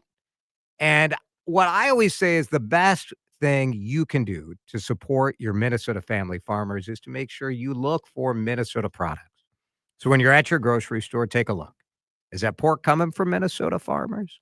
When you're at your butcher shop, ask, hey, are you supporting Minnesota pork? We have 3,000 farmers all over this great state doing such terrific work. Say thank you by going out tonight and saying, let's have Minnesota pork for dinner. Oh, yeah. Roses are red, violets are blue. If your car's an old junker, it's time for something new at McCarthy Auto World. Nothing says I love you like a new Sierra LD with up to $13,137 off MSRP and 0% financing available. With payments as low as $474 a month. Business folks, get a new Sierra HD with up to $7,628 off MSRP and available 3.95% APR. Plus no payments for 90 days. McCarthy Auto World. Off Round Lake Boulevard in Coon Rapids or McCarthyAutoWorld.com. GMC. We are professional grade. See dealer for details. You know, we've all gotten unsolicited cash offers for our homes. I get it. It can make moving less stressful. But if you go that route, there's a good chance you'll be leaving money on the table. Hey, it's Vanita. If you're thinking of selling and don't want the stress, call my buddy, the good neighbor agent, John Schuster of the John Schuster Group, Coldwell Banker Realty. Corinne just worked with John to sell a loved one's home. She wanted the convenience and she got it. John helped her. His marketing system helped get multiple offers for Corinne's home. All the attention led to her home selling for $30,000 over the asking, $75,000 more than that below market investor cash offer she originally got. Contact John for full details, 952-222-9000, online, johnschustergroup.com. Buy a home, sell a home, we'll get you moving. JohnSchusterGroup.com. Terms and conditions may apply. Paid for by government. Throughout the history of America's Silver Eagle coin series, there's never been a Mint State coin struck with a special Privy Mark. Until now. That's right. The world's most popular silver bullion coin has just been struck with a special star Privy Mark. Silver Eagles are the best-selling silver coin since first being introduced by the U.S. Mint in 1986. This is an amazing and historic event, but you must hurry. A strict limited edition mintage has been set, and once they are gone, they are gone. These first ever Silver Eagles are brand new legal tender coins, minted in 99.9% pure silver by the Philadelphia Mint. For a limited time radio offer, save $5 off every coin. Just call 1-800-473-3993 to secure the first ever star Privy Marked Mint State Silver Eagle coin. Plus receive free shipping, but you must call now. Call 1-800-473-3993 now to secure this first ever Silver Eagle. That's 1-800-473-3993. Now on CCO, let's do traffic and weather together. First, a check of the drive and what shape the roads are in. Brought in part by Treasure Island Resort and Casino. Westbound runs a bit slow with the sun going down. If you're traveling crosstown westbound, expect that to be heavy from Highway 55 all the way up toward 100. If you're traveling 394, that's plugged up both directions between Fort Parkway and downtown Minneapolis. North 169 slowing Excelsior, heading up to Highway 55. Celebrate classic rock with the Ozark Mountain Daredevils and special guest Rare Earth. Relive this iconic chapter of American rock with favorites like Jackie Blue and If You Want to Get to Heaven. When the Ozark Mountain Daredevils farewell tour comes to Treasure Island Friday, April 11th. Sherry Peterson, News Talk 830 WCCO. Looking for senior living options? Jordana here. I invite you to check out award-winning New Perspective Senior Living with 10 communities in the Twin Cities Metro. They offer you a friendlier approach to senior living. Call 888-229-2298. 888-229-2298. Forecast time with an update on current conditions and a quick look at what's ahead the next few days. New Perspective Senior Living brings us Chris Schaefer's forecast. Cold tonight, low of 2 below. At least the wind will be calmer. Tomorrow we get up to 11 and then down to 8 below. Do it again on Thursday. Cold weather advisory to the north tonight. It'll feel like 30 to 40 below. Chance of flurries during our show tomorrow afternoon, so make sure you keep it here on CCO. This is Drive Time with DeRUSHA. It's a piece of art. It is very interesting. Could be very euphoric, but could be demoralizing. On News Talk 830 WCCO. Brian Rubenzer is here. DeRUSHA Eats talking about Jameson's in West St. Paul. Judy mentioning on Facebook. She's watching the live stream. Says great restaurant in West St. Paul. Oh, well, that's good to hear. Thank you. Do you get more? Oh, and Andrew at the Lexington says he's sad he didn't know about the espresso martini competition. Oh, yeah, they should have been part of that. He would have been. He would have liked that. You said you have kids who are growing up around restaurants. Do you think? Do you hope you could pass this down to one of the kids, or do you want them to do something else? I mean, it'd be great to get a paycheck while I'm in Florida and they're running it. It's just one of those things. Like, what's your exit plan? Yeah. Like, do you want to get too big where you don't know how to get out of it? But I mean, I'd leave it open to them. I think it would be, if they're interested in it. My son goes to St. Thomas Academy. He's going to be going to college, so I don't know what route he's going to go, but it's a good school to, learn your foundation, and you could take that anywhere and excel, if it's a restaurant, even a group or whatever.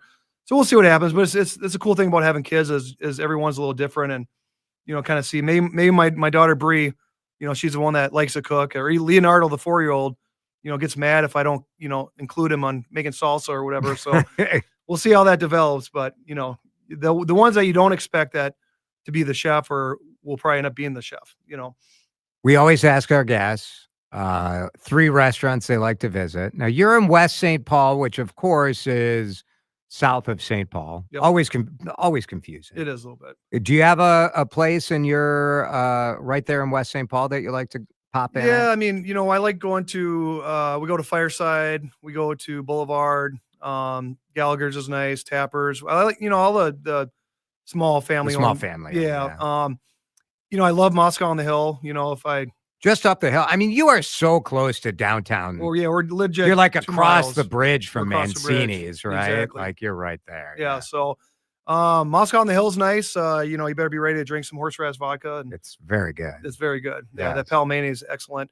But my shot number 1 is very good. Shot number 2, and only $5. Yeah, sometimes you Only forget $5. what's going on after that. I'd say my 2 other favorite restaurants are not in the state.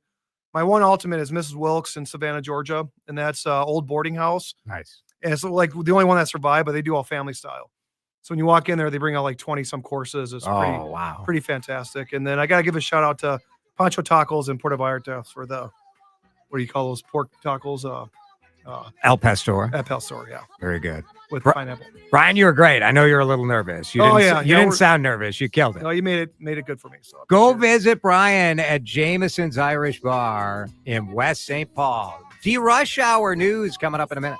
What's your love language? Maybe it's letting your loved one sleep in for a full night's sleep, or giving someone the gift of being pain-free. Whatever it is, Mini Leaf has your perfect Valentine's Day gift. You can give the gift of being pain-free and have better sleep and a whole lot of fun. Check out minileaf.com, MINNELEAF.com. Mini Leaf is the home of Minnesota's best legal products. I use these products. I would not recommend them to you if I didn't. Mark has used them. We have both experienced the benefits from the Triple Diamond Pain Cream. It's such relief. And also those Sleep Night gummies, the best night's sleep I have had in a while. No pharmaceuticals needed. Check out the true benefits of CBD. You can see they're 100% natural Mini Leaf's products, and you can look at the studies on the website. Minileaf.com. MINNELEAF. Tell them Jordana sent you. Mini Leaf means quality. Taste happy at minileaf.com. The home of Minnesota's best legal products. Celebrate twice as much with NordVPN's birthday deal. Get 72% off and a coupon for up to 1 year free. Visit NordVPN and discover the benefits. Secure up to 10 devices with a single account. Encrypt your online traffic. Reduce the risk of phishing, scams, and malware with NordVPN's Threat Protection Pro. Get the special birthday deal at NordVPN.com. Additional terms apply. NordVPN.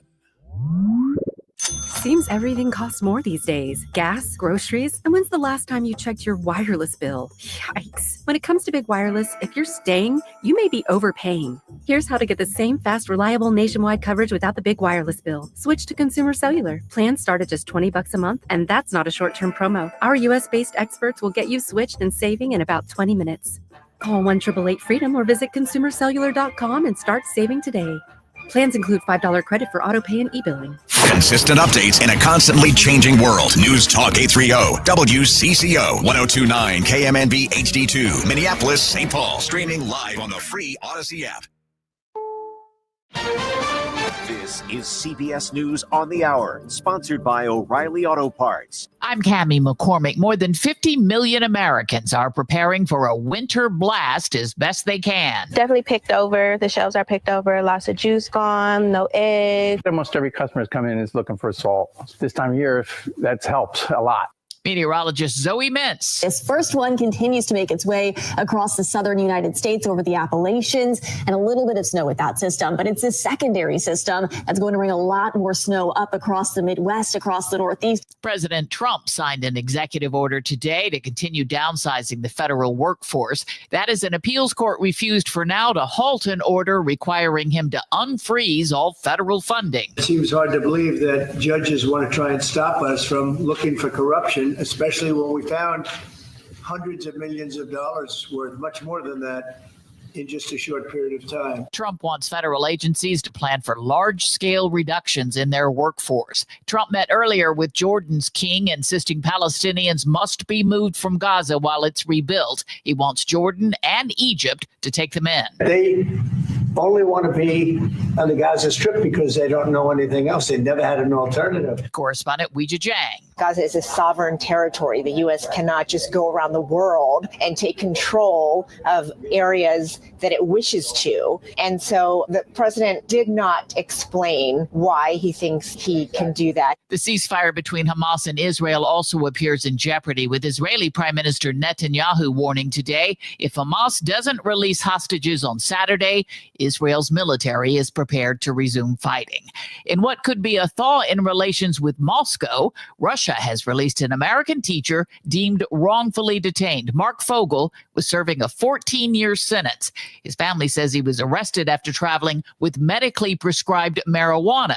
Stacey Lynn reports. The president's Middle East envoy picked Mark Fogel up in a private plane earlier today. He's on his way to Washington. Mark Fogel will be at the White House tonight at about 10 o'clock. President Trump was asked if the U.S. got anything in return for his release. Not much. But added they were treated really nicely by Russia. I hope that's the beginning of a relationship where we can end that war and millions of people can stop being killed. Trump is sending Treasury Secretary Scott Bessent to Ukraine.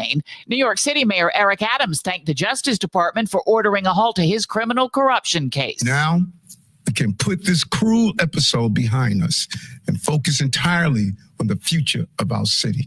This is CBS News. Think O'Reilly Auto Parts for all your car care needs. Get the parts and service you need fast from the professional parts people at O'Reilly Auto Parts. Now from Minnesota's radio station, let's get you caught up with Minnesota's latest headlines and biggest stories on News Talk 830 WCCO. Partly cloudy and 5 degrees at 5:03. Good evening. I'm Mark Fry. Minneapolis police are asking for the public's help after an early morning crime spree. He says 6 separate incidents of attempted burglaries, including 2 carjackings, took place near the 3rd Precinct police station, resulting in 2 bystanders being shot. One victim, a 54-year-old man, was struck in the face but suffered only minor injuries, while another 25-year-old man who was shot in the chest is in life-threatening condition. Chief Brian O'Hara called the incidents brazen. All of it is wrong, for sure, but certainly, it generates a lot more fear in the community when it's just random like this. And that's why it's so important that we identify these people. So anybody who has information, please provide it. The spree is the first of the year in Minneapolis. Outside City Hall, I'm Taylor Rivera, News Talk 830 WCCO. And so far, there are no arrests in those incidents. Republicans in the Minnesota House are asking for the United States Department of Justice to investigate fraud in Minnesota. The GOP says $610 million have been mismanaged as part of several fraud schemes. Republican House Majority Leader Harry Niska says under Governor Tim Walz's administration, there's been a blatant lack of accountability. Well, there hasn't been a single commissioner fired by the Walz administration for the mismanagement and fraud that's happened over the last 6 years. That there has been a culture within the Walz administration that has allowed fraud and mismanagement to happen. Republicans are also urging the Trump administration to quickly confirm a new permanent U.S. attorney for Minnesota to help fight against rampant fraud statewide. A bipartisan bill in the Minnesota Senate looks to tackle fraud by creating an independent Office of Inspector General that would be tasked with ensuring accountability and integrity within state agencies and programs. Republican Michael Kroon talked about the bill before a Senate committee today. They could have a bully pulpit that in other existing agencies maybe don't have, or existing inspector generals don't have. And so if there's a case that very much warrants prosecution that is sitting on a desk somewhere, practically speaking, I think this office could bring that to light if that were to come about. An Inspector General Advisory Council would select the Inspector General, which could issue subpoenas and refer matters for civil, criminal, or administrative action. If you're a Minnesota sports memorabilia fan, this auction's for you. The University of Minnesota is auctioning off authentic lockers used by Golden Gopher athletes throughout the years. The wood lockers with cushioned seats have been in storage at the university's reuse program warehouse, where Todd Tanner is manager. The primary goal of this program is waste stream diversion. So we take all of this material that comes from all around campus and we ask ourselves, what can we do with it? Alternatively to just throwing it away. The Use Reuse program collects surplus office supplies, furniture, lab equipment, and just about anything else that can be reused or repurposed and kept out of the waste stream. Laura Oakes, News Talk 830 WCCO. In WCCO News Time is 5:06. Now on CCO, let's do traffic and weather together. First, a check of the drive and what shape the roads are in. Overall, not that bad. Get your slowdowns. Crosstown westbound making the run. Cedar out toward Highway 100. Eastbound jammed up Tracy Avenue to Cedar Avenue. West 94, some slowing Hemlock Lane to Weaver Lake Road. Up on the north side, 10 westbound, flowing very nicely as you come away from 35W into Anoka. 94 eastbound cruising at the posted speeds out of St. Paul as you head to the border. Joey Peterson, News Talk 830 WCCO. Forecast time with an update on current conditions and a quick look at what's ahead the next few days. And here is WCCO TV Chief Meteorologist Chris Schaefer. The cold is here to stay. Definitely feels like winter. Clouds increase. Will fall back to 2 below tonight with a calm wind. Light snow is expected mainly in south central and southeastern Minnesota tomorrow. In fact, southeastern Minnesota could see an inch or so, maybe a few flakes flying here, but no accumulation. A high of 11. Back to the sunshine Thursday. Once again, a high right around 11. Right now, partly cloudy, 5 degrees. At News Talk 830 WCCO. Making America informed again. Making America communicate again. News Talk 830 WCCO. No suit, no tie. Just DeRUSHA. It's drive time. Live from the WCCO studios, high atop the Odyssey Tower. You're watching a cool, brainwashing 12-year-old and younger station that hides behind a slick image. We're so cool that we decide what's cool. And now, here's your host, Jason DeRUSHA. All right, it is drive time. It is Friday. I wish. It's not Friday. It's only Tuesday. I'm looking forward to Friday because drive time is going live starting next week in Fort Myers, Florida. We are going to cover Twin Spring Training all next week. We'll be coming at you live from Florida. And if the weather is at all like this week, you guys are going to be pissed the whole time that we're live in Florida. I can tell you my wife is not happy that I'm going to be gone all next week. And normally she would be happy to have a week without me around. It is time for our new and improved DeRUSH Hour. We start with the lead, and the lead story is the population growth. Is your town going to get bigger? Minnesota Star Tribune writing about this today based on some new information from the Metropolitan Council, and the principal forecaster for the Met Council, Todd Graham, is with us on the John Schuster Coldwell Banker Hotline. Todd, nothing sexier than population growth, huh? If you say so. Yeah, Sure. yeah, that's a hard no. So, headline, biggest thing that jumped out at me when I was looking at your forecast, looking at population growth, was just how many people you forecast will be moving to the cities of Minneapolis and St. Paul. The cities are really projected to grow by the latest research, right? It's people moving here. It's also kids being born. That still happens. Yeah. And for the foreseeable future, the next couple decades, Minnesota and the Twin Cities are still a place where more kids are being born than people are dying.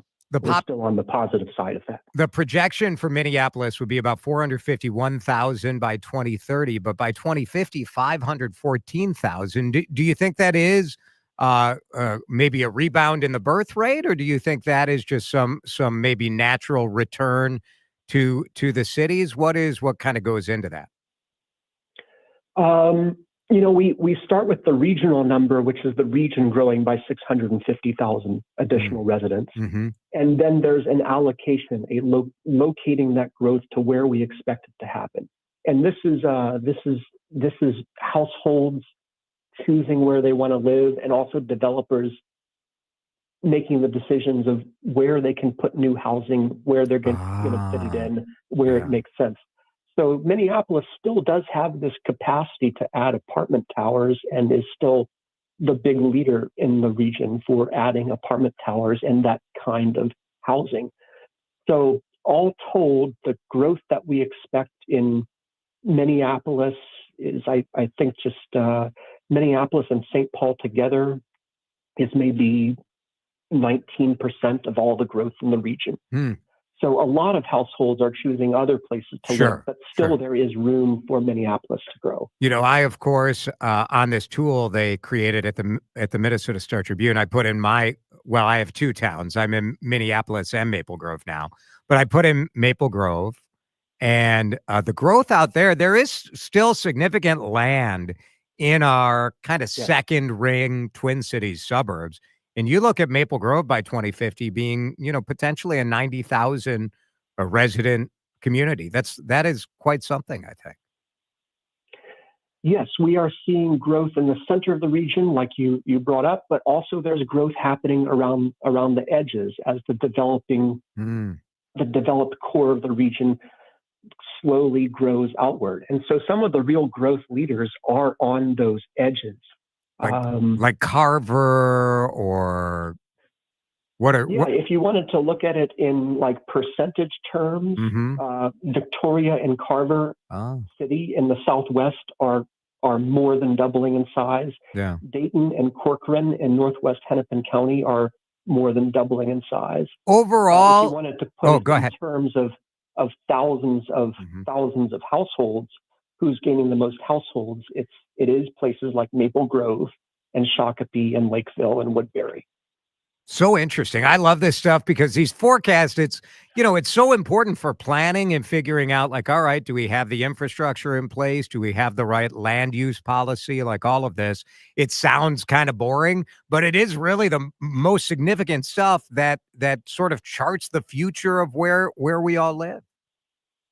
That is why Met Council enters into this, is that we have a cooperative relationship with all the local governments, where both we and they are planning for services and systems in the future.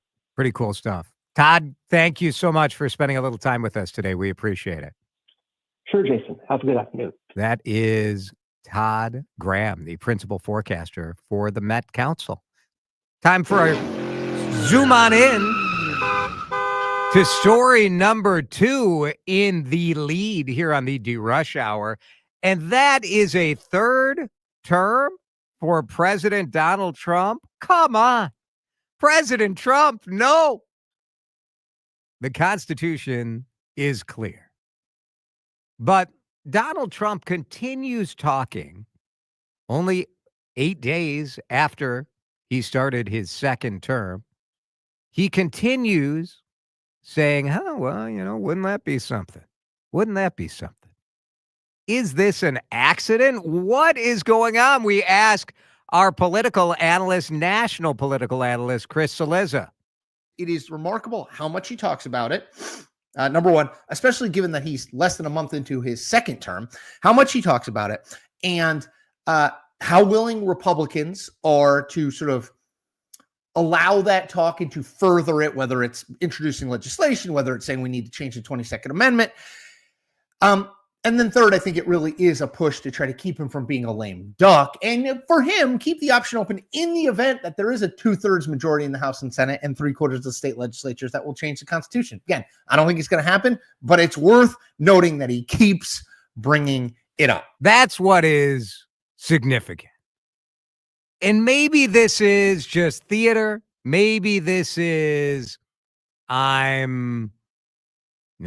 say it can't be done. I don't know. This is happening almost on a daily basis. It got into the New York Times today, looking at the fact that he keeps floating this idea. Our guy Chris Saliza wrote about it on his Substack. It's a good bit. It's a good bit. The Constitution is very difficult to change. And frankly, I know we're beyond whether or not Donald Trump busting the norms is a good thing or a bad thing. But I'm just going to say it's a bad thing. This is a bad thing. We do not have a monarchy.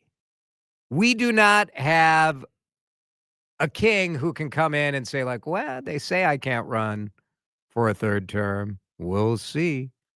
But come on.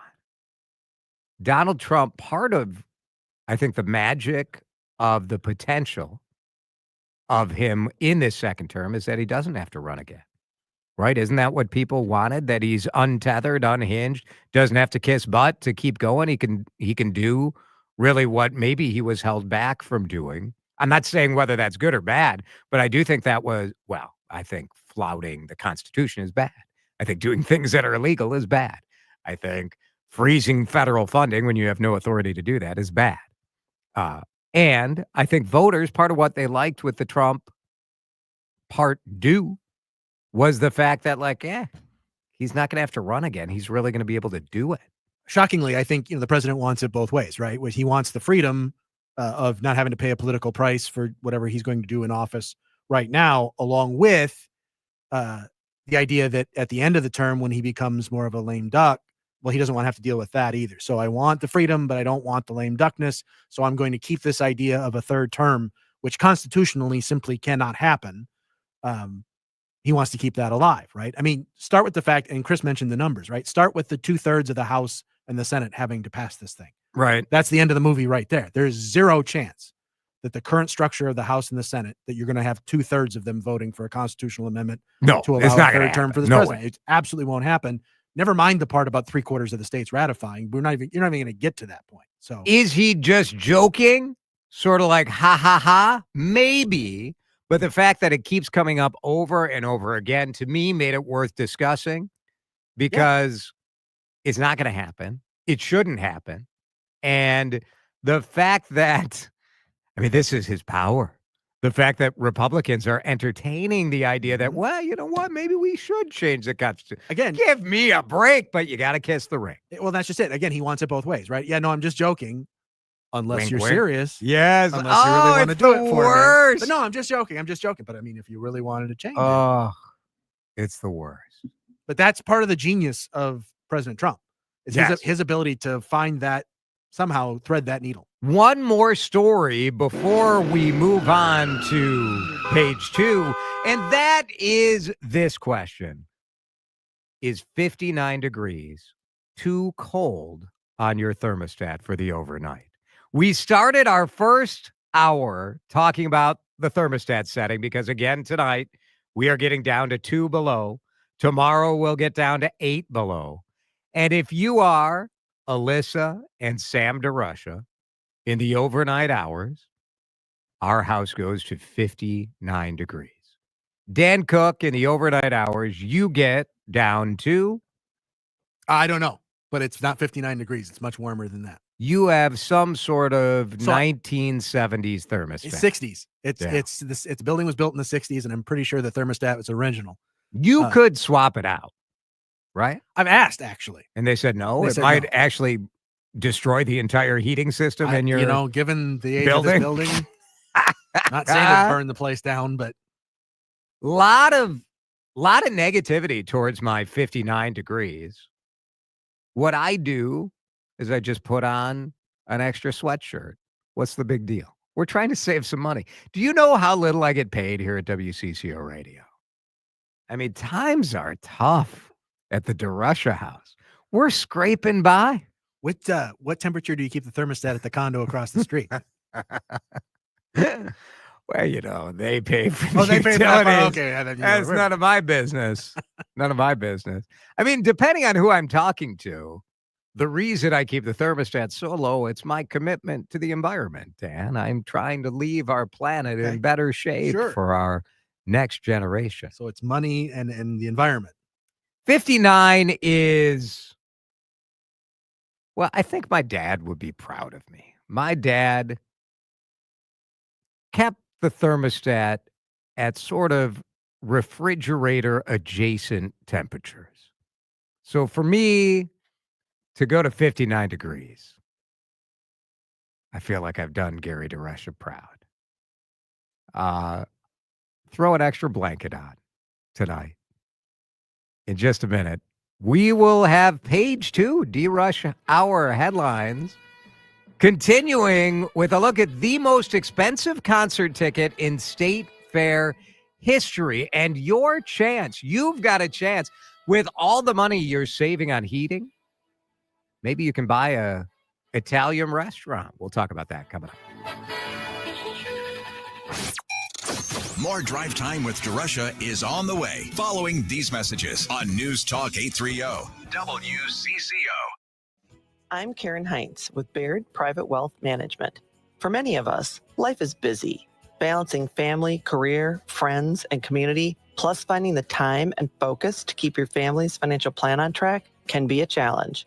At Baird, we understand. Our advisors partner with you to create a financial plan that's uniquely yours, one that gives you peace of mind and confidence so you can focus on what matters most. Discover the Baird difference. Visit BairdTwinCities.com. Nobody wants to wait around forever for their home to sell. It's tough. A lot of people feel like if they accept an offer too quickly, though, that they're probably leaving money on the table. Hey, it's Vanita. Just call my friend, the good neighbor agent, John Schuster of the John Schuster Group, Coldwell Banker Realty. Brenda just worked with John to sell her townhome. Someone who she really trusted made the referral, and Brenda learned she can trust that person even more because of how great John was. He fired up his marketing system.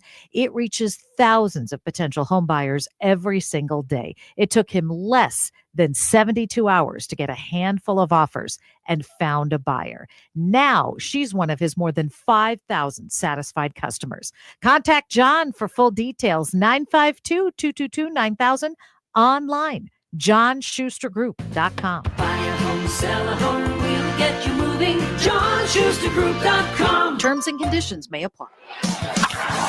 Hey, Twins fans, it's time for spring training in Fort Myers. Cheer on your favorite team at Hammond Stadium within the Lee Health Sports Complex. Then explore the islands, beaches, and neighborhoods of Fort Myers between games. Sink your toes into white sand, discover lush nature preserves filled with wildlife, and dine on fresh Gulf seafood. Turning your love of baseball into a relaxing vacation just feels right. Start planning at visitfortmyers.com. Prescriptions require an online consultation with a healthcare provider who will determine if appropriate. Restrictions apply. See website for details and important safety information. Price varies based on product and subscription plan. Hey guys, let's talk ED because millions of men experience it, but not everyone can access or afford treatments like Viagra. Well, HIMS can help. Through HIMS.com, you can get a full range of treatment options for ED, including daily or as-needed meds through a 100% online process. It all starts with an online intake form. Get started at hims.com/joy. And from there, a medical provider licensed in your state will determine if ED treatment is right for you. If prescribed, your medication is shipped to you for free. Find the ED treatment that fits your needs with options up to 95% less than the brand names. Millions of men experience ED, but HIMS can help. To start your free online visit and save up to 95%, go to hims.com/joy. That's hims.com/joy for your free online visit. HIMS.com/JOY. Let's roll with more of Jason DeRusha on News Talk 830 WCCO. We continue the DeRUSH Hour News Headlines with the most expensive concert ticket in State Fair history.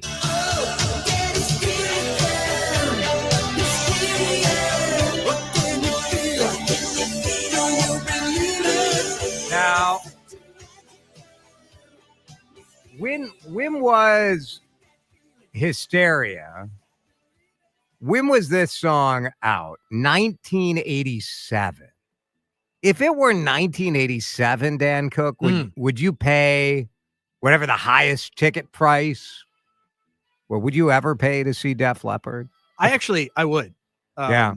I do think like 1987 Def Leppard would have been amazing to see. Yeah. I mean, clearly it's maybe more about 97. nostalgia, but I mean, you hear them lately, they're still pretty tight as a band. Look, I never get excited at State Fair concert announcements ever. Right. When I heard this morning, my ears actually perked up. I'm like, oh, that one I might actually hang around for. I'm not going to buy the most expensive tickets out there. I'm going to look, I'm going to try and get a deal, but. Right.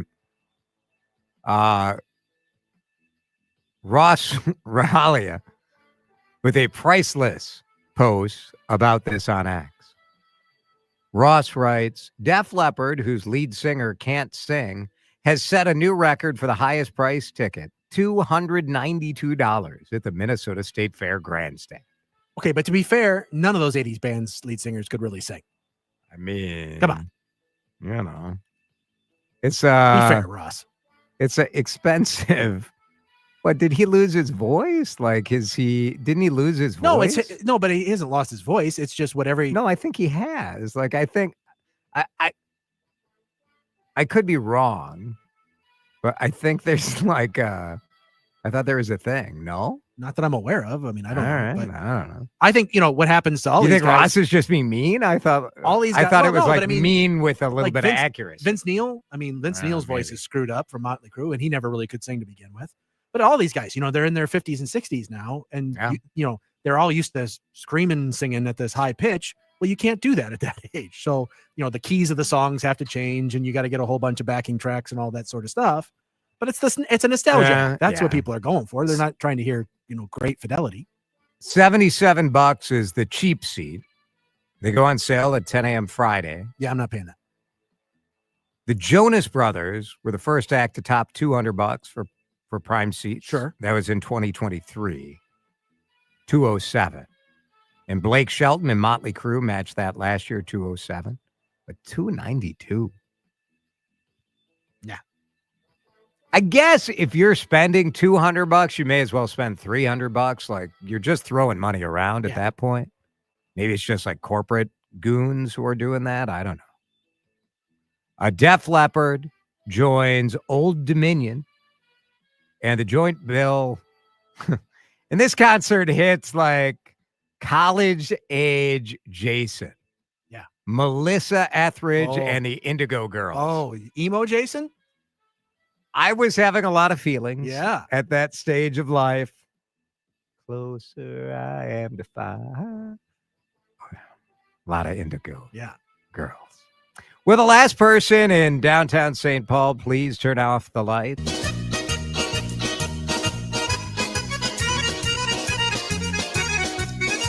So maybe you love Pazzaluna. You probably could buy the building for pretty cheap.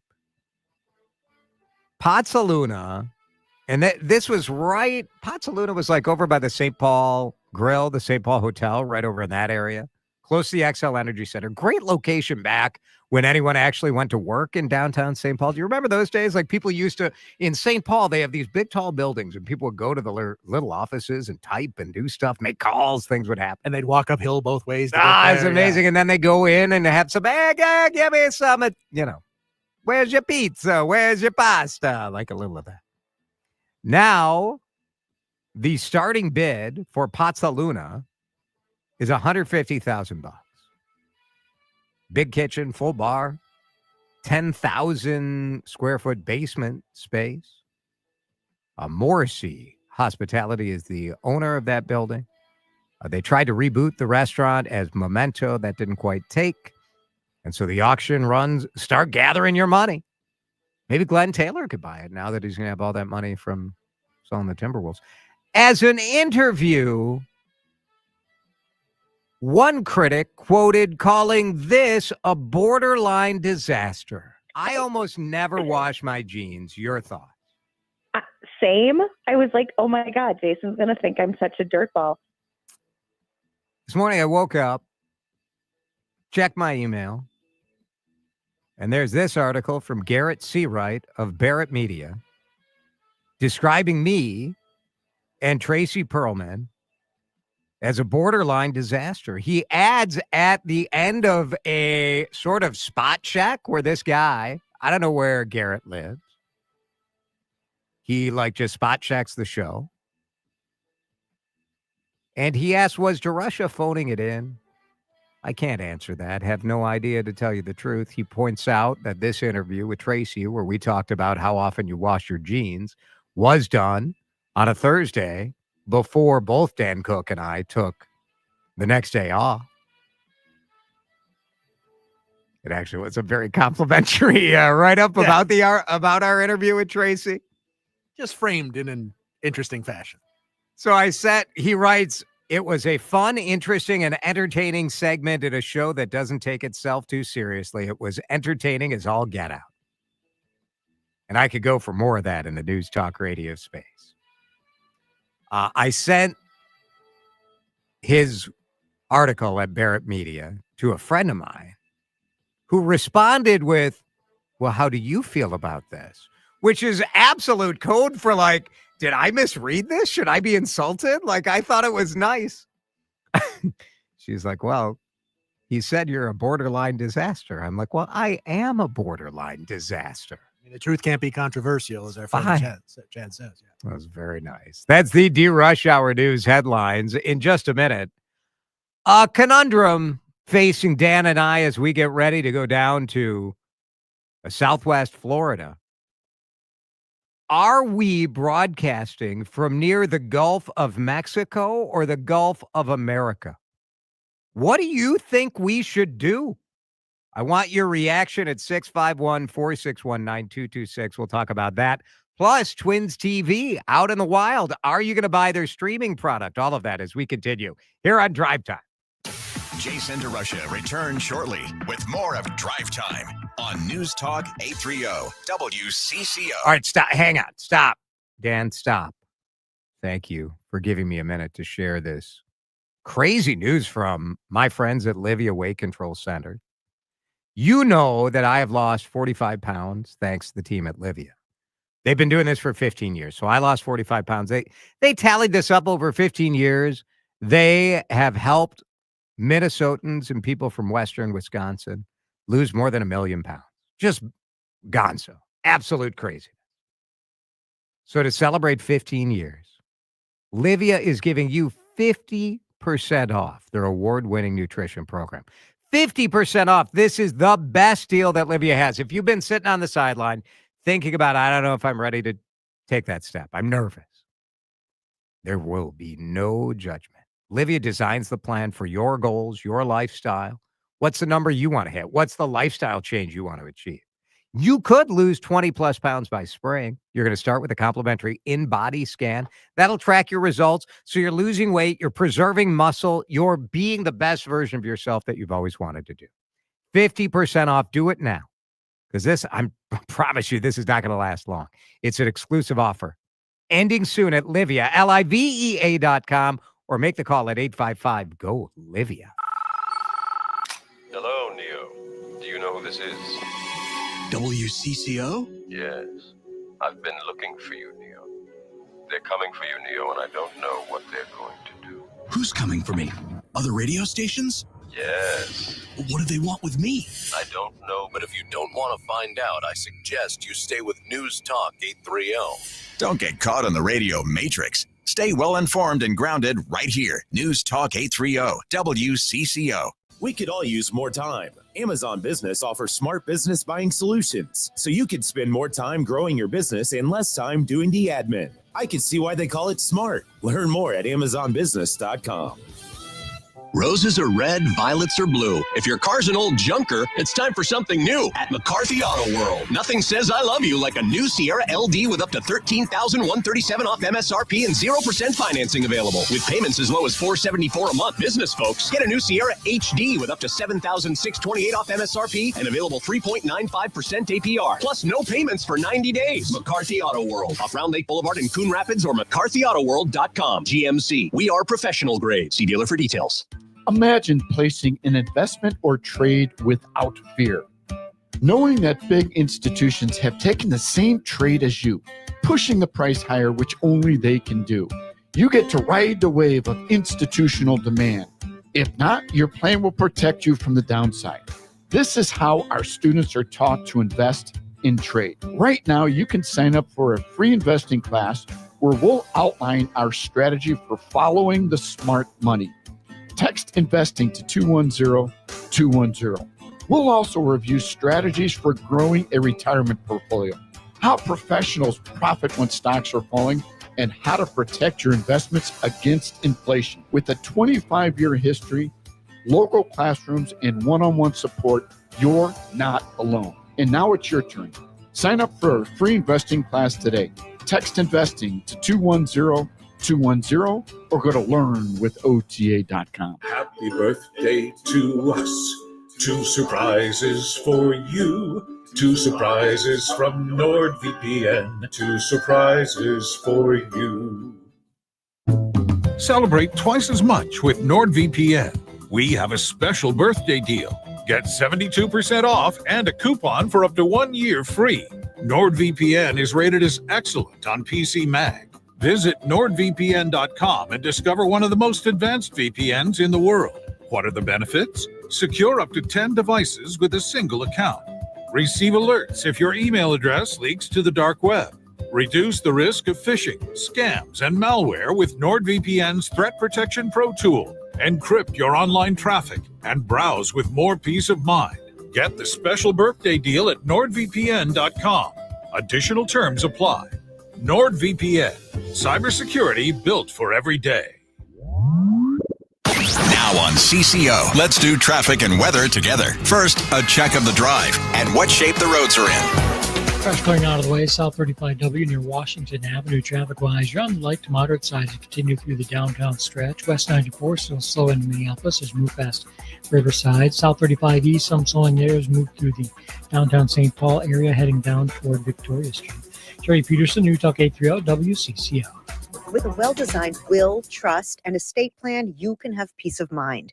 Choose Matt Gutman of Gutman Law to give yourself peace of mind. Call him now, 612-895-1616 at gutmanlaw.com. Gutman Law, peace of mind today for tomorrow. Forecast time with an update on current conditions and a quick look at what's ahead the next few days. Weather brought to you by Gutman Law, wills, trust, probate law, all of the good stuff at gutmanlaw.com. Here's Chris Schaefer. Not quite as cold tonight, but still cold. Falling back to 2 below. There is a cold weather advisory basically across northern Minnesota where it could feel like 30 to 40 below by tomorrow morning.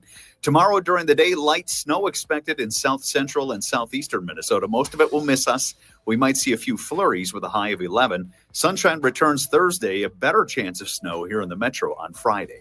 Right now in downtown Minneapolis, it is cloudy. The sun has set, and it is 4 degrees on CCO. Jason DeRUSHA. Someone says, this guy has no idea how cringe he is. And I would just like to say, I'm well aware.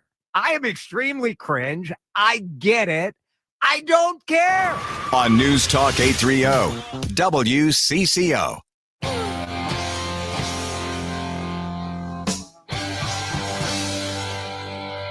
The Gulf of America. Of all the things that have been enacted over the last couple weeks, this is the stupidest, right? It's objectively stupid. It's like the president of the United States is like a middle schooler, and you're mad about something. You're like, you know what? You suck. Like, that's it. That's all you've got. You've got nothing. You're like, you know what we're going to do? I've always thought it was stupid to call it the Gulf of Mexico. Let's call it the Gulf of America. As a former Chicago and Milwaukee resident, the fact that those cities were on Lake Michigan always rubbed me the wrong way. Like, should we change Lake Superior to Lake Minnesota? Just because? It's so silly. Well, today it got real because Google on Google Maps has updated the name of this body of water to the Gulf of America. And starting next week, Dan Cook and I are going to be live in Fort Myers at the home of Twins spring training. And what I'm trying to decide is like, so I want to be consistent about this, right? In Minnesota, the name of, well, that's confirmed. Dan looked on Google Maps right now. I think Apple Maps changed as well. I thought I read that both of those were going to change. Let me look. Oh, yeah, there it is on Apple Map. It's if you search Gulf of America, yeah, it says Gulf. Good Lord. So stupid. When they changed the name of Lake Calhoun to Bade-Makaska, as soon as it was officially changed, I changed what I was saying. I call it Bade-Makaska. And all sorts of ding-a-lings and clowns and goof nuts, whenever I post a picture from Bade-Makaska, I like to get in the comments. Don't you mean Lake Calhoun? And you know what? Oh, they love that. They love it. They love it. But aren't I a hypocrite if I call the Gulf of Mexico the Gulf of Mexico? Because the name has been changed. It hasn't just, it was officially changed to the Geographic Names Information System. Now, in Mexico, people will see Gulf of Mexico. But if you are a Google Map user in Canada, you will see Gulf of Mexico, Gulf of America. You will see both names. So, am I a hypocrite if I keep calling it Gulf of Mexico? I sort of feel like I am. I think I have to call it Gulf of America. And it pains me. And you guys are going to be so mad. You're going to be so mad. Jason, you're just enabling Trump. You're normalizing Trump. I don't know, man. He's the president. It is stupid. And it also is real. It is real. That's just it. Is it silly? Sure. But whatever. That's, you know what? That's what it's called on the register now. Then that's what we're calling it. Okay, fine. Doesn't hurt anybody. It doesn't change anything. It just, yeah, I think there's a little bit, hypocrite's obviously a strong accusation at yourself, but never let it be said that I'm not willing to ask myself the tough questions. There were Dan. Political reasons that, the lake's name was changed to Bade-Makaska. There's political reasons that the Gulf of America is now the Gulf of America. Fine. You are very nonplussed by this whole thing. I'm a little more worked up. Well, because here's what I think. Here's what I think this ultimately is. I think this is folks on the right saying, you dummies on the left changed all those names so you could pat yourself on the back and virtue signal. So guess what? We're going to change something. And if you yell at us for changing this thing, then we get to call you hypocrites. I think that's kind of the motivation in all of this stuff. So to me, it's all just political silliness and has no direct effect on my life. And so when we're down in Fort Myers, fine, I'll call it the Gulf of America, whatever. It's still the same water. It's still 80 degrees. I'm still not freezing my tail off up in Minnesota. Great. Today, the White House blocked an Associated Press reporter from attending an executive order signing. The Associated Press, which is it the oldest independent news organization in the country, perhaps? The AP has a style book that most newsrooms follow. So the AP, for example, says when you refer to the president, you should say President Donald Trump, and then you should say President Trump, and then you should say Mr. Trump. No, that's the New York Times style book. Oh, okay. The AP style book says you can say President Donald Trump, and then you can say Trump.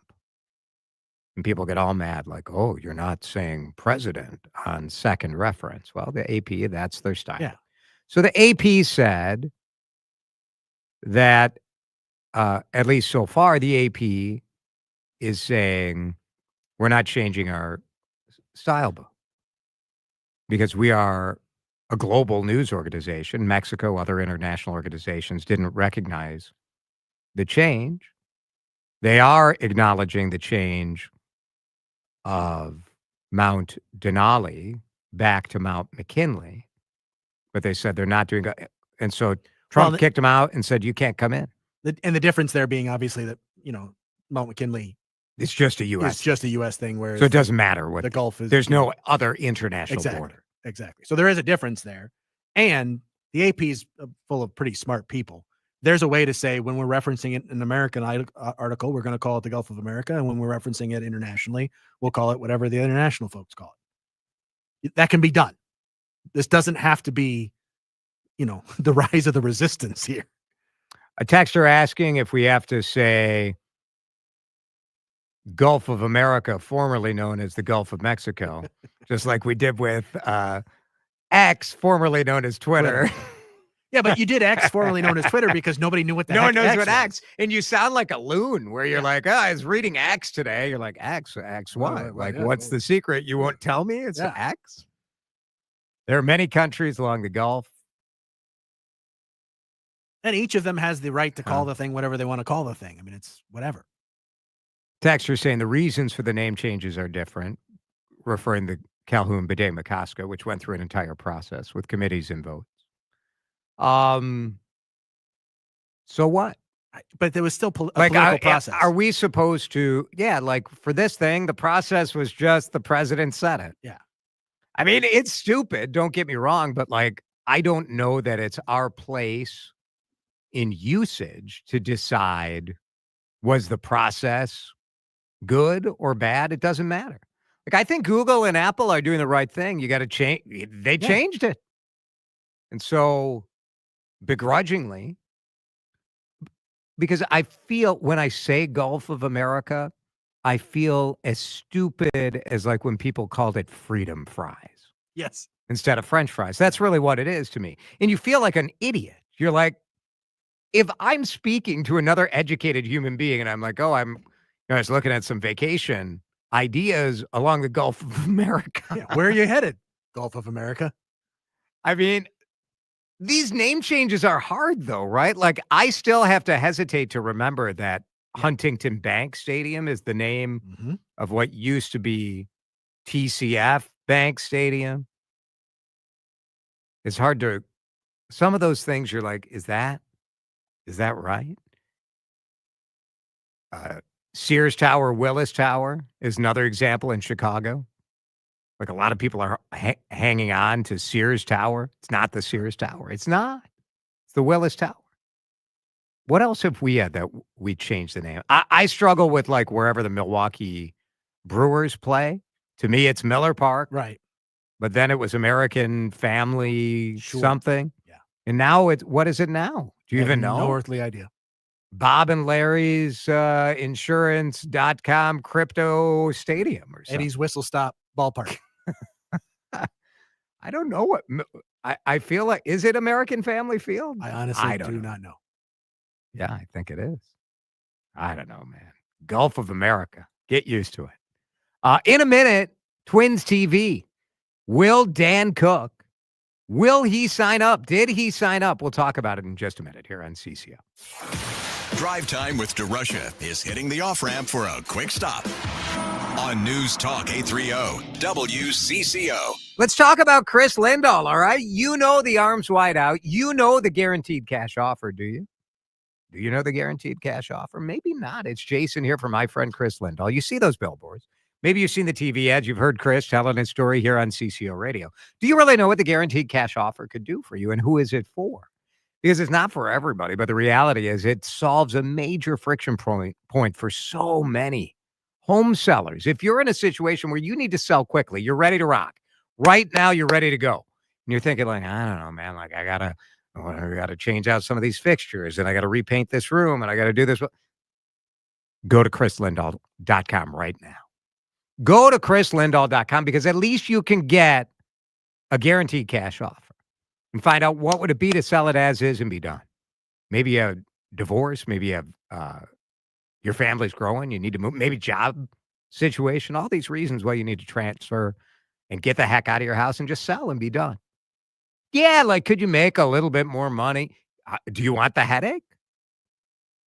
Find out what your house is worth. If you are ready to sell now, the guaranteed cash offer is out. Chris Lindahl knows how to get it done. Go to chrislindahl.com today. So today we have Albert from UCare to help decomplicate Medicare plans for people who are just starting to learn about it. Tell me a little bit about Original Medicare and Medicare supplement plans. Original Medicare is designed to cover about 80% of your overall medical expenditures. And then you have your Medicare supplement plans. They're designed to help cover the other 20% that Medicare leaves off. Most other costs are covered under your supplement plan. They do offer a nationwide coverage as well. They will be accepted anywhere that Original Medicare is accepted. Medicare supplement plans will provide a level of predictability instead of thinking about co-pays and constant costs. You pay your monthly premium one time a month and your medical costs are mostly covered. So why should someone go with UCare? So UCare does have competitive rates.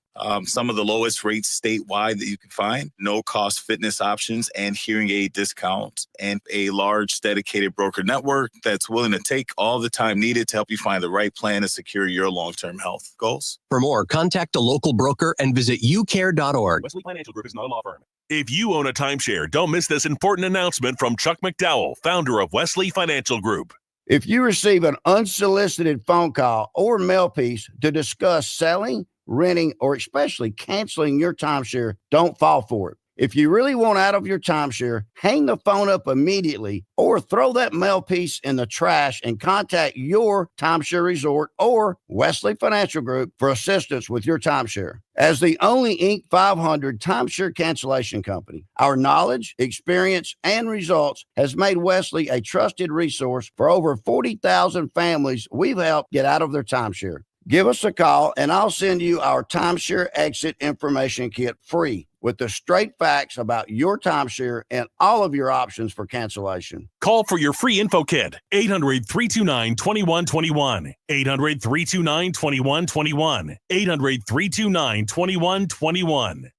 Now on CCO, let's do traffic and weather together. First, a check of the drive and what shape the roads are in. Still seeing some slowdowns out there, including 35W northbound Lake Street into downtown Minneapolis, 494 westbound congested, 35W heading up toward 100. 494 northbound, though, that's running at the posted speeds, making the run between Highway 62 all the way up to Bass Lake Road.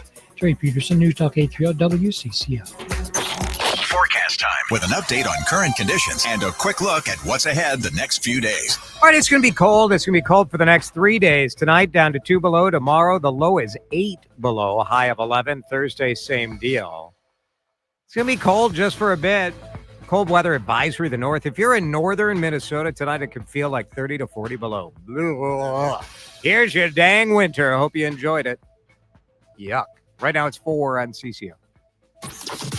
This is Drive Time with DeRUSHA on News Talk 830 WCCO. Oh, it's a dream come true day for all of the people too cheap to buy DirecTV and Xfinity.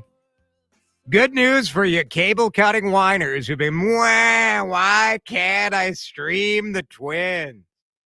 Now is the chance to see if you cheap bastards are really interested in streaming Minnesota Twins, or if you just want something for free. We'll see. Dan Cook, you are a cord cutter. Yes, I am. You are one of the whiners. Well, you just sort of moved on with your life. I just figured a way around it. Yeah, you steal it like everyone else. I don't. No, you watch on. I pay for it. So what you could do is you get the MLB.TV package, right? And then if you had a VPN blocker kind of deal, then it didn't know where you were, and then you just pretend like you're in Chicago, and suddenly the blackout restrictions are lifted, which is a violation of their terms. So had they ever discovered that I was doing that or bothered to even check, yeah, they could nullify my subscription and then be done with it. It's not a crime. There's no theft involved whatsoever. And there are easy ways. There's plenty of ways to figure out when people are using VPNs. So MLB made the conscious decision not to try and mess with this because they knew their blackout restrictions were silly and were going to go away soon anyway. All that having been said, yes, I woke up today and went to MLB to twins.tv and paid my $100 for the season.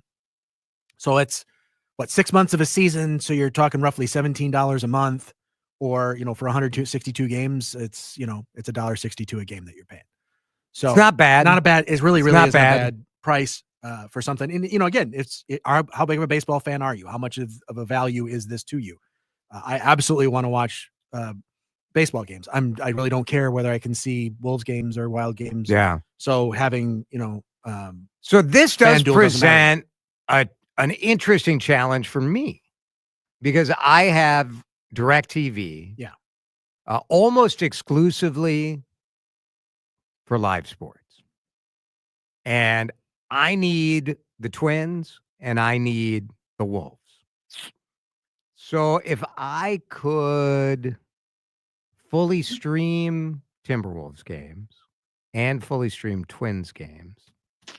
Well, but you should be. Now you can, with DirecTV has a streaming capability, right? Yes. Well, I can stream it now through that, but would this be cheaper than what I'm paying for DirecTV? I pay like $100 a month. Sure. So in that regard, yes, it's cheaper, but are you going to have both? Or are you I would get rid of DirecTV. Because then you lose your access to the Timberwolves. That's the thing. Yeah, that's why I'm saying if NBA had a streaming, which they? I don't think they have League Pass, but that doesn't. You can stream that, but that's a wholly separate deal. Now, for people that are cable or satellite subscribers, it's also confusing. Part of this deal should be. Remember the day you just turned on your TV, right? And there part of the that's gone. Welcome to 2025. It was so brother. nice. Just turn on the dang TV. Yeah, that ain't coming back. Oh, I need this thing. I need that password. I need this box. So the deal is the other clubs that have done this, they'll negotiate with the local cable or satellite to have a twins.tv channel on whatever sports tier the rest of your FanDuel or whatever. So what am I going to have to pay more? You shouldn't. You should have that on your now. Again, there's tiers and you know how that's involved, right? Packages and stuff. So it may be an additional sports package where this thing shows up. I don't know yet because they haven't done a deal yet. And my source at the Twins tells me they've been trying to negotiate with these folks and there's some sort of deadline, and the satellite and cable folks are saying, we'll talk to you when we get closer to the deadline. But there will be an announcement for opening day about where it is and how to get a hold of it. But you should have access to it just the same as you always have. Pretty cool. No blackouts. So Minnesota, Iowa, the Dakotas, Western Wisconsin, you get the whole less than $1 a game. And that's the bit That's pretty good. That's the bit where if if you're out places beyond where you could get the same streaming and or same satellite or cable, now you have access to it. So a whole lot more people are going to have access. Now, are they all going to pay the $100? Are they all going to pay the $20 a month? Are they all going to pay whatever it is? Right. We'll find out. But the Twins are excited because they have access to a whole bunch of different markets that they never had access to before. Is it still free on the radio, or do I have to sign up for something? It is 100% free on WCCO radio. Oh, thank goodness. Yes. I really am sick of all the things. Not just like all the things. Actually, let's just. I got bad news for you, brother. I'm sick of all the things. Tomorrow, enough. Start thinking now. What are you sick of? What have you had enough of? Send us a voice message on the Odyssey app. Hit the microphone. Send us a message. We'll see you tomorrow. What's your love language? Maybe it's letting your loved one sleep in for a full night's sleep, or giving someone the gift of being pain-free. Whatever.